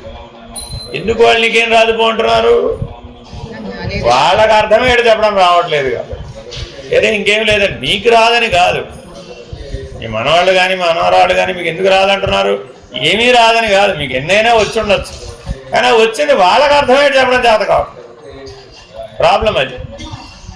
కాబట్టి ఈ సమస్యలు ఎప్పుడూ ఉంటాయండి. కాబట్టి ఎప్పటికైనా మానవుడు చేరగలిగిన ఉత్తమమైన స్థితి ఏమిటి అంటే అచల పరిపూర్ణ పరభాగ్యం. అది దాంట్లో అవ్యక్తం లేదు, మహత్త లేదు, మహదహంకారం కూడా లేదు, బ్రహ్మం అనటానికి కూడా లేదు. మొదటి ఉనికి దేంతో వచ్చింది? బ్రహ్మంతోనే. కాబట్టి సదసద్రహితం, వస్తుమద్రహితం, ఆవరణరహితం, ఇలా అన్ని రహిత పద్ధతిలో ఆ నిర్వచనాలు చెప్తాం. అదేనండి. అందుకని పూర్ణమంత్రం చెప్పిన తర్వాత ఇంకేమైనా చెప్పమంటే ఇంకేమైనా చెప్పడానికి ఇంకేముందా? నువ్వే లేవు, చెప్పడానికి వీడు కూడా లేడు. గురు శిష్యోభయరహితం. పరాత్పరం ఏమిటయ్యా అంటే గురువు లేడు, శిష్యుడు లేడు. కానీ మరి ఈశ్వరీయ మౌనం అనే అనుభవం లేకుండా మరి ఎరుకను నిరసించడానికి వీలవుతుందా? నా దగ్గర ఇప్పుడు ఏం లేదు, వాక్కును గంట వచ్చిందా? గంటకు ఒక మాట మాట్లాడడం వచ్చిందా? అంటే ముందే ఏం రావాలి? రోజువారీ జీవితంలో గంటకు ఒక మాటతో జీవితం జరిగిపోతూ ఉంటాయి. అప్పుడేమై అవసరం లేదని తెలుసు. మరి పూర్వ జీవితం పొద్దున్న లేస్తే రాత్రిరాగా కనపడ్డ ప్రతి జీవితంలో మా పలకరించాల్సిందే. మీ ఇంట్లో ఒక్కొక్క గారు ఉన్నారండి, ఏం చేస్తారు వారు? నువ్వు బయటకు వెళ్తాడు, అదే ఊరుకు వచ్చి కూర్చుంటుంది. పలకరించాలా అవుతా ఇప్పుడు దాన్ని? కాని భాషలో పలకరిస్తా, ఏదో పేరు పెడతా దానికి. తాము వెళ్ళొస్తానంటాం, ఆనందం దాన్ని. మళ్ళీ వస్తుంది, హాయ్ వచ్చేసా నేను అంటావు. మాట్లాడుతున్నట్ట దానికే చాలు. నన్ను రోజుకి 2 సార్లు పలకరిస్తే చాలు, అంతే ఆనందం. అదేనండి, మంచంలో ఉన్న వృద్ధాప్యంలో ఉన్నటువంటి అమ్మగారు 80 ఏళ్ళు 90 ఏళ్ళు వచ్చినాయి. అప్పటికి ఆనందం ఏమిటి? పొద్దున ఒకసారి సాయంత్రం ఒకసారి వాళ్ళ అబ్బాయి, ఏమా ఎలా ఉన్నావు, బాగున్నావా, ఏంటి జిలేబీ తింటావా, తిను ఏం పర్వాలేదు అంట. ఏమంటుంది ఆవిడ? షుగర్ కదా నాన్న. ఏం పర్వాలేదులే, నేను వేస్తాలే మందు, తినేసేయి జిలేబీ, ఏం పర్వాలా. 90 ఏళ్ళ ఆవిడకి ఇంకేమి నాకు అర్థం. ఆవిడ మీద మన ఆంక్షలు ఏమిటండి? అర్థం ఉందా? నువ్వు తినకూడదు, నువ్వు తినకూడదు. ప్రాక్టికల్గా చూస్తే కానీ తెలియదండి. ఒకరి కేసులో నేను కూడా ఇలాగే మాట్లాడా, అప్పుడు తర్వాత తెలుసుకున్నారు. అదేనండి, ఆవిడ ఇడ్లీ మింగలేని దశలో ఉందండి, మంచంలో ఉంది, ఇడ్లీ మింగలేదు. ఇంకా ఆవిడ లేచి చేసేదేమి? ఏం చేస్తున్నా అమ్మా అంటే, ఇడ్లీ ముక్క నోట్లో పెట్టుకొని గ్లాసుడు మంచినీళ్ళు పోస్తే అప్పుడు ఇడ్లీకి అందం. ఇదే ఆవిడ పరిస్థితి. ఇప్పుడు ఆవిడకి నేను వేదాంతం ఏం చెప్తాను?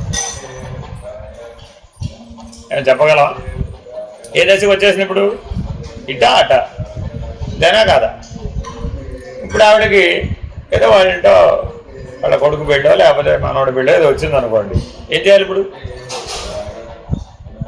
అందరూ రకరకాలుగా ఉంటారు. మరి ఆవిడకి ఆవిడేం మంచం నుంచి లేవలేదు. మరి ఇప్పుడు ఆవిడకి తలా ఒకటి అందరూ వచ్చి చూసి ఏం చెప్తారు? అయ్యో సానుభూతి.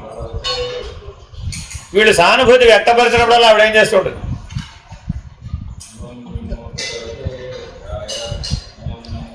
వీళ్ళని ఏం చేయమనాలి అసలు?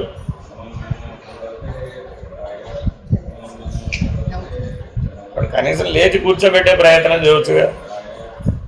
అటు ఇటు పట్టుకుని ఎవరో ఒకరు కాస్త లేచి కూర్చోబెట్టించి ఆవిడకు ఒక కొత్త బట్ట కప్పితే చాలు. చుట్ట లేపే మంచి చీర కట్టక్కర్లా. ఆవిడ మా మనవడి పెళ్ళి అని కళ్ళతో చెప్తుంటాడు. నువ్వు మాట్లాడలేదు, తారకం లేదు, మాట లేదు, కానీ కళ్ళతో చెప్తుంది మనవడి పెళ్ళి. బాగా జరుగుతుందా? ఇప్పుడు ఆవిడలో జీవుడికి ఇప్పుడు వ్యవహారం ఉన్నట్టా లేనట్ట? ఎందుకని? వాళ్ళ అమ్మా నాన్న పైనుంచి కిందకి దిగలేకపోతే ఈ మనవడే కిందండి రోజు ఇడ్లీ పెట్టి నీళ్ళు పోసి ఆయన ఎవరంటే ఈ మనవడే. వీడే పైకి కిందకి తిరగాడు. వాడు ఆవిడ 90 వేస్తే వాళ్ళ నాన్నకి 60-70 వచ్చేసినాయి. ఇంకెప్పుడు చూస్తాడు? ఎక్కడ దిగాలేడు, ఎక్కాలేడు. అందుకని వాళ్ళ అబ్బాయిని ఏం చేశాడు? సరే నువ్వు ఈవిడ పక్కనే ఉంటారు, ఈ పక్క గదిలో టైంకి వచ్చి చూస్తూ ఉన్నాను. చూశాడు ఆ పిల్లాడు. మరి ఇప్పుడు ఆవిడకి ఆ పిల్లవాడి మీద అభిమానం ఉంటుందా ఉండదా? గుర్తిస్తుందా గుర్తించదా? అర్థమైందండి? ఇంతలో ఎవరో వచ్చి ఆవిడకి ఏదో చిన్న స్వీట్ ముక్క ఏదో పెట్టారండి. అంతకంటే ఆవిడ మెంగే లేదు అసలు. ఇంతలో వెంటనే నాలాంటి వాడు ఏమిటి ఆవిడకి స్వీట్ పెడుతున్నారు? మా అమ్మ అసలు ఇప్పుడు ఒలింపిక్ ఛాంపియన్ అవడానికి వెళ్తుందని లేచి పరిగెట్టాలి కదా అసలు. ఆవిడ ఒలింపిక్స్లో పాల్గొవాలి కదా అసలు. అందుకని మనం ఆవిడ మీద బాగా నియమాలన్నీ పాటిస్తే బాగా లేస్తుంది అన్నాడు వాళ్ళ నాన్న. కరెక్టే కదా ఆయన చెప్పింది. అర్థం ఏమిటి? మీకు ఎంత జ్ఞానమైనా ఉండవచ్చు, టైమ్లీ ఇంప్లికేటెడ్. సమయస్ఫూర్తి లేని జ్ఞానం వల్ల ఏం ప్రయోజనం? No use.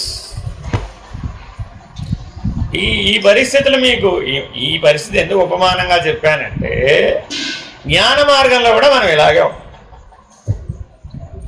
పిడుక్కి బియ్యానికి ఒకటే. మనకు సాంఖ్యధారంగా మనస్కాలు ఒకటే కదా వచ్చు, ఇంకే రావుగా మనకి. కాబట్టి ఏం చేస్తాం? వాడేం అడిగినా కూర్చో సాంఖ్య విచారం. వాడు ఏదన్నా అడగని అందుకని సమాధానం ఆయుధం ఏమిటి? బ్రహ్మాస్త్రం, సాంఖ్య విచారం. వాడు ఉంటే ఉంటాడు, పోతే పోతాడు. అట్లా ఇలాంటి ప్రాబ్లమ్స్ ప్రతి దాంట్లో ఉంటాయండి. ఇక్కడ మన జీవ వ్యవహారంలో ఎలా ఉన్నాయో పైకి వెళ్ళే కొద్దీ కూడా ఉంటాయి అన్నమాట. అంటే ఇలా ఎందుకు చెప్తున్నానంటే అక్కడ వచ్చే పరిస్థితులు వేరు. అది దేవ వ్యవహారం. గుర్తుపెట్టుకోవాలండి. ఇక్కడేదో చేయడం కాదు. ఇక్కడున్న చంచలత్వం, ఇక్కడున్న గుణధర్మం బ్రహ్మాండంలోకి వెళ్ళిపోతాడు. గురువు సహాయంతో వెళ్ళిపోయి అక్కడ కూర్చుంటాడు. అక్కడ దేవతలతో ఇలా వ్యవహరిస్తాడు. ఏమైపోతుంది?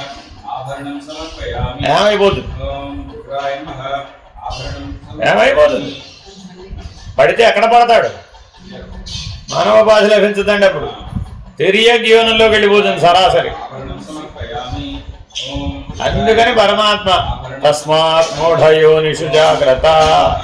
రే ఇక్కడ కాదురా బాబా, అక్కడికి వెళ్ళి వ్యవహారం చేసావంటే, వాడు ఒక సంకల్పం చేసాడంటే నీకు ఉత్తర ఉపాధి ఎక్కడ వస్తుందంటే తస్మాత్ మూఢయోనిషు అక్కడ మొదలు పెడతాడు. అవతార మెహర్ బాబా అంటాడండి, జ్ఞాన భూమికలు 7, 4వ భూమికలో ఇలాంటి పొరపాటు చేస్తాడు. చేస్తే సరాసరి శిలా మృత్తికా లోహం దగ్గరికి వెళ్ళిపోతాడు. అంతే మళ్ళీ ఏం చేయాలి? ఏమో దక్కట్లే అసలు. ఎక్కడ చైతన్యం శిలా మృత్తికా లోహం కొండ దగ్గరికి వెళ్ళిపోతుంది సరాసరి. కొండ అవ్వాలి. ఎప్పటికవుతుంది? అవుతుందా? అవ్వాలి కదా. అసలు ముందు కొండ మన్ను అవ్వాలి కదా. కొండ అవ్వాలి కదా. కొండ మళ్ళా ఉపయోగపడాలి కదా. దాటి ఏమవ్వాలి? ఘటం, బ్రహ్మాండమే ఘటం అనే జ్ఞానాన్ని పొందాలి. కాబట్టి ఎంత జాగ్రత్తగా ఉండాలయ్యా. రెప్పపాటు కూడా నీకు తెలియకుండా జరగకూడదు. నీకు తెలియకుండా ఒక్క ఉచ్ఛ్వాస నిశ్వాసం కూడా జరగకూడదు. నీ అనుమతి లేక ప్రజ్ఞ కదలరాదు. వాడు అధికారి, కుటస్థుడవడ. ప్రజ్ఞ యొక్క చలనములను స్వాధీనం చేసుకున్న వాడెవడు, చైతన్యాన్ని స్వాధీనపరుచుకున్న వాడెవడు, వాడు కూటస్థ స్థితికి అర్హుడు. అంతకంటే చెప్పడానికి వీలు మాటతో ఎలా చెప్తాం? జ్ఞాత దగ్గరకు వచ్చేప్పటికే ఇంద్రియాలు లేవా, ఇంకేం చెప్తాం? కాబట్టి ఎంత చెప్పినా గ్రంథ విస్తరమే, అనుభవంతో తెలియవాలి రాసేస్తాం. కానీ మీరు ఏ గ్రంథంలో అయినా చివరికి వచ్చేప్పటికి ఎంతకంటే వివరములు అనుభవముతో తెలియదు. ఎందుకని మాటలతో చెప్పడానికి వీలు. మీరే కళలోకి వెళ్ళి ఎలా గురించి చెప్పమంటే ఏం చెప్తున్నారు? నిద్రలోకి వెళ్ళి కళ గురించి చెప్పమంటే ఏం చెప్తున్నారు? అక్కడ పోయింది. పోనీ మేలుకొని నిద్ర సంగతి చెప్పమంటే ఏం చెప్తున్నాం? అక్కడ పోయింది. పోనీ ఆపరేషన్ చేసేవాడు మతి ఇచ్చాడు, మధ్యలో మాట్లాడదని ఉంటాడు, తెలివి ఉంది నీకు. ఏమయ్యా ఏమిటి, ఎవరు తెచ్చావు? ఇక్కడ ఆపరేషన్ చేస్తూనే ఉంటాడు. ఎవరు తెచ్చావు, ఏంటి సంగతి, మీ అమ్మ ఎవరు, మీ నాన్న ఎవరు, ఏం చదువుకున్నావు, ఏ స్కూల్లో చదువుకున్నావు, ఏమిటో ఊరికే నువ్వు అనే ఇప్పుడు ఏమన్నా పెద్ద ఉపన్యాసం చెప్తాడు. ఏమిటి చెప్పడానికి ఆయన తెలుసు, కానీ ఆ తెలివి ఉండాలి, లేకపోతే ప్రమాదం. ఎందుకని ఏదైనా నొప్పి ఇది అమ్మ అంటాడు కదా, ఆ అమ్మ అంటాం అవసరం డాక్టర్. అంతే తప్ప నువ్వేదో పెద్ద పుట్టినప్పటి నుంచి ఇప్పటిదాకా ఉన్న జీవితం గురించి అంత పెద్ద ఖర్చు చెప్తామని కాదు. ఈ లోపల అయిపోతుంది ఆపరేషన్, ఈ 10 నిమిషాల్లో ఇది అయిపోతుంది.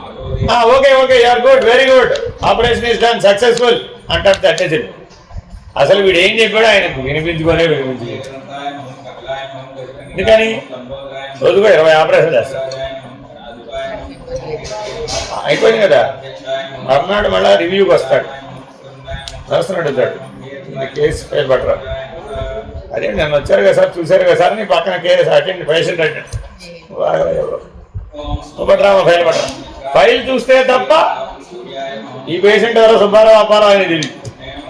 ఇది చూసి ఏమంటే సుబ్బారావు గారు బాగున్నారా అని పేషెంట్ సుబ్బారావు గారు అనుకుంటాడు, బా అంత మంచిగా ఆర్డర్ నన్ను గుర్తెట్టుకున్నాడు బాబు. ఉత్సాహం వస్తుంది వాడికి. డాక్టర్ అలా ప్రవర్తించాలా వద్దా? లేకపోతే ఎందుకు అలా నటించాడు? వృత్తి ధర్మం అని అన్నారు. వృత్తి ధర్మం ఆ కాసేపే అదేనండి. నేను ఏమంటా దాన్ని కార్డియో థొరాసిక్ సర్జన్ ఒకరికి అవ్వడానికి వెళ్ళి అక్కడ రావాలంటే ఆయన 30 ఏళ్ళు చదివేసి ఉంటాడు. ఈ పాటి రోజుకో ఈజీగా 15 నుంచి 20 ఆపరేషన్ చేసి పడేస్తూ ఉంటాడు. ఆయన పని ఇంకా వేరే ఏమి లేదు. అసలు బయటికి రాడు, ఓటీలోంచి బయటికి రాడు. వెళ్ళాడంటే పొద్దున 7 గంటలకు లోపలికి వెళ్ళాడంటే రాత్రి 10ంటికి ఇంటికి వెళ్ళాలి. అన్నీ అక్కడికే సప్లై, టిఫిన్ కానీ కాఫీ కానీ అంతా వ్యవహారం అంతా వాడికి అక్కడే. పడక కూడా వాడికి అక్కడే పక్కన యాంటీ రూమ్ ఉంటుంది. మధ్య మధ్యలో వెళ్ళి పడుకుంటాడు, వస్తుంటాడు. వాడి ఉద్యోగం అంటే అసలు వాడి బయట ప్రపంచానికి కనపడదు. ఎందుకు అవసరం లేదు. వాడి కిందంతా చూసే పేదంతా చాలా ఉంటారు. ఈయన ఆపరేషన్ థియేటర్ 7వ అంతస్తులో ఉంటుంది. ఈ కింద 6 అంతస్తులో చూసేవాడు చాలా మంది ఉంటారు. ఇక్కడంతా సెటిల్ అవ్వకపోతే ఆయనే. ఆయన కేసు తోసేసారంటే అర్థం ఏంటి? కింద లెవెల్లో అవదని అర్థం. చూస్తారన్నమాట కిందంతా. సాక్షాత్ వీడిని 7వ అంతస్తులోకి తోసేయండిరా అంటారు. రాసేస్తారు దాని మీద, వెళ్ళిపోతుంది. ఆయన ఏం చూస్తాడు, ఇవాళ ఎన్నో కేసు అమ్మా ఇది అంటాడు, అంతే. పక్కన ఆవిడ ఉంటుంది కదా, ఓకే అసిస్టెంట్ ఉంటారన్నమాట, ఎన్నో కేసు మనం ఇది 3వ కేసు అండి, అంతే, అంతవరకే. ఇంకా ఆయనకి ఏం తెలియదు, వెళ్తాడు, ఓపెన్ చేసి ఉంటుంది అక్కడ ఆల్రెడీ రెడీగా, అంతా ప్రిపేర్ అయి ఉంటుంది, మనిషి మొహం కూడా ఏం కనపడదు, అంతా రెడీగా పెట్టేస్తారు, టక్ టక్ టక్ టక్ టక్ టక్ టక్ చేసి పడేస్తారు. ఓకే అంట అలా. ఎందుకని ఫుల్గా మేము మత్తిచ్చేస్తారు, గాడి రాశారంటే ఇంకేం నీవు అక్కడ పని ఏం లేదు అసలు. You're almost dead for certain time, clinically dead అంతే.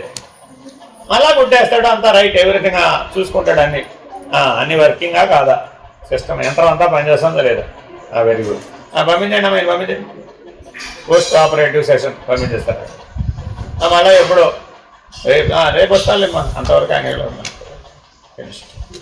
ఆవిడ ఆయన కూడా తెలియదు.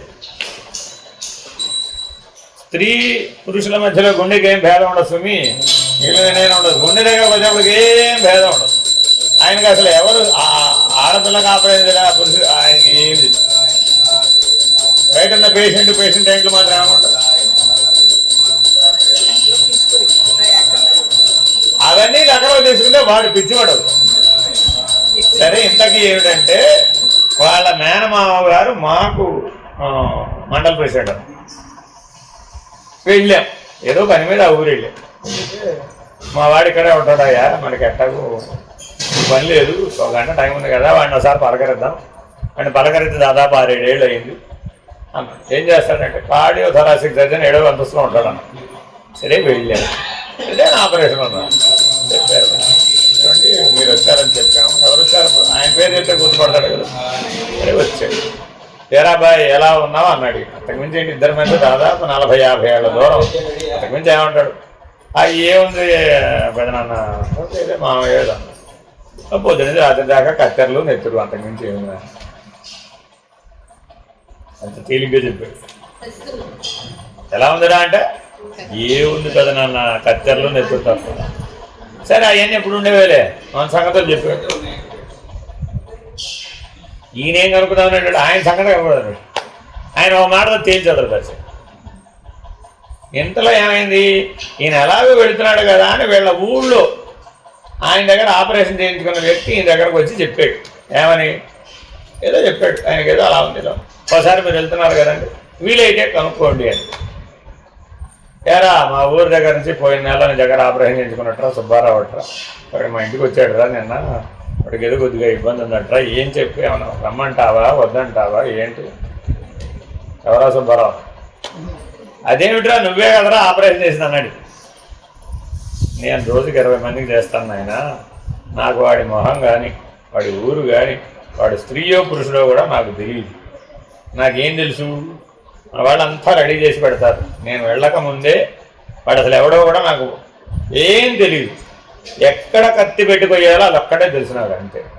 నేను వెళ్ళేవరకు వాళ్ళు కొయ్యరు, లేకపోతే అది కూడా వాళ్ళే కోసామంటే కోసేస్తాను, అంత ఎక్స్పీరియన్స్ వాడు. కానీ నేనే కొయ్యాలి కాబట్టి కోస్తాను. వీళ్ళు మారరు, వీళ్ళు నాతో పాటు ఇక్కడ నేను 10 ఏళ్ళ నుంచి పనిచేస్తున్నా, ఈ స్టాఫ్ ఎవరిని మార్చరు, వీళ్ళే ఉంటారు అంతే. ఎందుకని మారిస్తే పెద్ద ప్రమాదం వస్తుంది, ఒక్కడిని మార్చరండి ఇక్కడ, అంతే వాళ్ళే ఉంటారంతే. నేను వెళ్తాను, టపటపా కోసేస్తాను, తీయవలసింది తీసేవాళ్ళు పారేస్తాను, చేయవలసింది చేసేస్తాను, అంతా 40 నిమిషాలు అయిపోవాలి మొత్తం అంతా. ప్రొసీజర్ మొత్తం 41వ నిమిషానికి వస్తే వాడు పోతాడు. అంటే నేను ఎలా పని చేయాలో ఆలోచించు. ఆఖరికి నా చెమట కూడా నేను తుడుచుకోను. చేసేటప్పుడు చెమట వస్తే చెమట తుడిచేవాడు వాడు ఉంటాడు, వాడు తుడుస్తాడు. నేను మళ్ళీ చెయ్యి కడుక్కుని వెళ్ళి చెమట తుడుచుకుని వచ్చి మళ్ళీ ఈ లోపల చేస్తానంటే వీటి పుణ్యకాలం పుచ్చిపోతుంది. అది నా లోపల వ్యవహారం. కాబట్టి నాకు సుబ్బారావు అప్పారావు గుర్తుండాలంటే గుర్తుండడు. ఒక మంచి డేట్ చెప్పు, కనీసం డేట్ చెప్తే మా వాళ్ళకి చెప్తా. నువ్వు ఒక అరగంట కూర్చుంటే మా వాడు వెతుకుతారు, కంప్యూటర్లోనో ఫైళ్ళలోనో ఎక్కడో ఉంటాడు, వాడు ఉండకుండా పోతుంది. నేను ఒకసారి ఆపరేషన్ చేశానంటే వాడు ఖచ్చితంగా వాడి సమాచారం ఉంటుంది. ఒకసారి అది చూస్తే అప్పుడు నాకు గుర్తొస్తుంది, వాడికి ఏమై ఉండే అవకాశం ఉందో తెలుసు. లేదు ఇంత గోల ఎందుకంటావా, వాడు నన్ను కలిసే అవకాశం లేదు కాబట్టి కింద 6 అంతస్తుల్లో ఎవడో గర్వం వాడు చెప్పేస్తాడు. నన్ను గర్వక్కర్లా, ఎందుకంటే ఒకసారి ఆపరేషన్ రెండోసారి ఆపరేషన్ చేసే పని లేదు. మిగిలిన మందులు వ్యవహారం వాళ్ళంతా కింద వాళ్ళు చూస్తారు. ఇక నా దాకా రావక్కర్లా, తేల్చి చెప్పేసి ఇప్పుడు మళ్ళా వెళ్ళి ఆయన గురించి ఎవరి గురించి నేను అడుగుతాను, అడిగితే ఏమంటాడు అంటే మామూలుగా మనం సార్వజనీనంగా బయట ప్రపంచంలో డాక్టర్లు పేషెంట్లు ఓపి చూసేవాళ్ళు వ్యవహారం ఈ గొడవంతా వేరే, చాలా పై అంతస్తుకు వెళ్ళి చాలా పై లెవెల్ చేసేవాడు తీరువే. మీరు కూడా 7వ అంతస్తులో సహస్రారంలో ఉన్నారండి, మీరు ఎలా ఉంటారు? థొరాసిక్ సర్జన్ నామరూపాలు యాబ్సెంట్, వ్యవహారం యాబ్సెంట్, ఊరు పేరు యాబ్సెంట్, ఎప్పుడు పుట్టాడు అసలే యాబ్సెంట్, ఎప్పుడు పోతాడు ఆల్రెడీ పోయి బతికాడు, ఇంకేం ఆల్రెడీ అరగంట పోయాడు, ఆల్రెడీ వాడు ఈ డెడ్, ఇప్పుడు ఎలా ఇవ్వడు అది నువ్వు అనుకుంటున్నావు. నా దృష్టిలో ఎవరు ఆ డెడ్డే కంటిన్యూ అయితే వాడు అవుట్. అందులో వాడిని ఎలా అయినా సరే ఆ గుండె తీసి పక్కన పెట్టాల్సిందే, ఆ వాళ్ళు తీసి పడేయాల్సిందే, కొత్త వాళ్ళు వేయాల్సిందే, ఎడాపెడ కుట్టేయాల్సిందే. ఈ లోపల వాడిపోతే same death is continue. Death is not new death, already death is there. నా దృష్టిలో ఎవరు వాడు ఆల్రెడీ. మీరేమంటున్నారు నేను లోపలికి పంపించేటప్పుడు ఎలా ఇవ్వు, బయటకు వచ్చేటప్పుడు డెడ్. ఒరే బురద కోట, నేను వదిలేస్తే వాడు ఆల్రెడీ బయటే డెడ్. ఏదో లోపలికి పంపించానంటున్నారు కదా, అది ఒక అరగంట ఒక రోజు లేట్ అయింది అనుకోండి, same state will be there, nothing new. కాబట్టి ఇప్పుడు సహస్రార మధ్యలో బిందు మధ్యలో ఉన్నవాడికి శరీరం పడిపోయింది, ఏమంటాడు? అది ఆల్రెడీ ఎప్పుడో పోయింది, ఇప్పుడు పోవడమే. ఎప్పుడో పోయింది మళ్ళా పోయింది అంటారు, అది అసత్యం. ఆల్రెడీ డెడ్, అది ఆల్రెడీ డెడ్కి మళ్ళా డెడ్ అంటాడు. నీ దృష్టిలో ఎలా ఇవ్వు డెడ్, నా దృష్టిలో లేదు. ప్రకాశం ఉన్నట్ట పోయినట్ట, ప్రకాశం నీ ఉనికి ఉన్నట్ట పోవడం. ఉనికి దగ్గరికి వెళితే ఉండడం పోవడం లేవు, ఉనికి మాత్రమే ఉంటుంది అంతే. ఇప్పుడు ప్రకాశం రోజు భోజనం చేయాలి, ప్రకాశం రోజు విసర్జించాలి, ప్రకాశానికి కాళ్ళ నొప్పులు రావాలి, ప్రకాశానికి ఒళ్ళు నొప్పులు రావాలి. అంటే ఎక్కడో మన తెలివి ఎక్కడుంది, ఇప్పుడు ఎక్కడెక్కడో తిరుగుతుంది. వాడు ఎప్పుడు అక్కడ ఉంటాడు, 7వ అంతస్తులో పైన ఉంటాడు అంతే. ఇంకా అవసరమైతే పైకి వెళ్ళిపోతాడు. ఇంకా సమిష్టిలో కూడా 7 ఉన్నాయండి, టెస్ట్లోనే కాదు, ఈ 7 సమిష్టిలో కూడా ఉంది. మరి అప్పుడేం చేయాలి? ఇంకా దిగుతాడా? ఇంకెక్కడ దిగుతాడు? జ్ఞాతకు దిగడమే కష్టం, కూటస్థుడి దిగడం అవతలకి వెళ్ళిపోయాడండి. ఇప్పుడు కూటస్థుడికి దిగడమే కష్టం. కాబట్టి ఈ దిగడం ఎక్కడం అనేది చాలా చాలా జాగ్రత్తగా. హరి ఓం. హారతి టైం అయింది.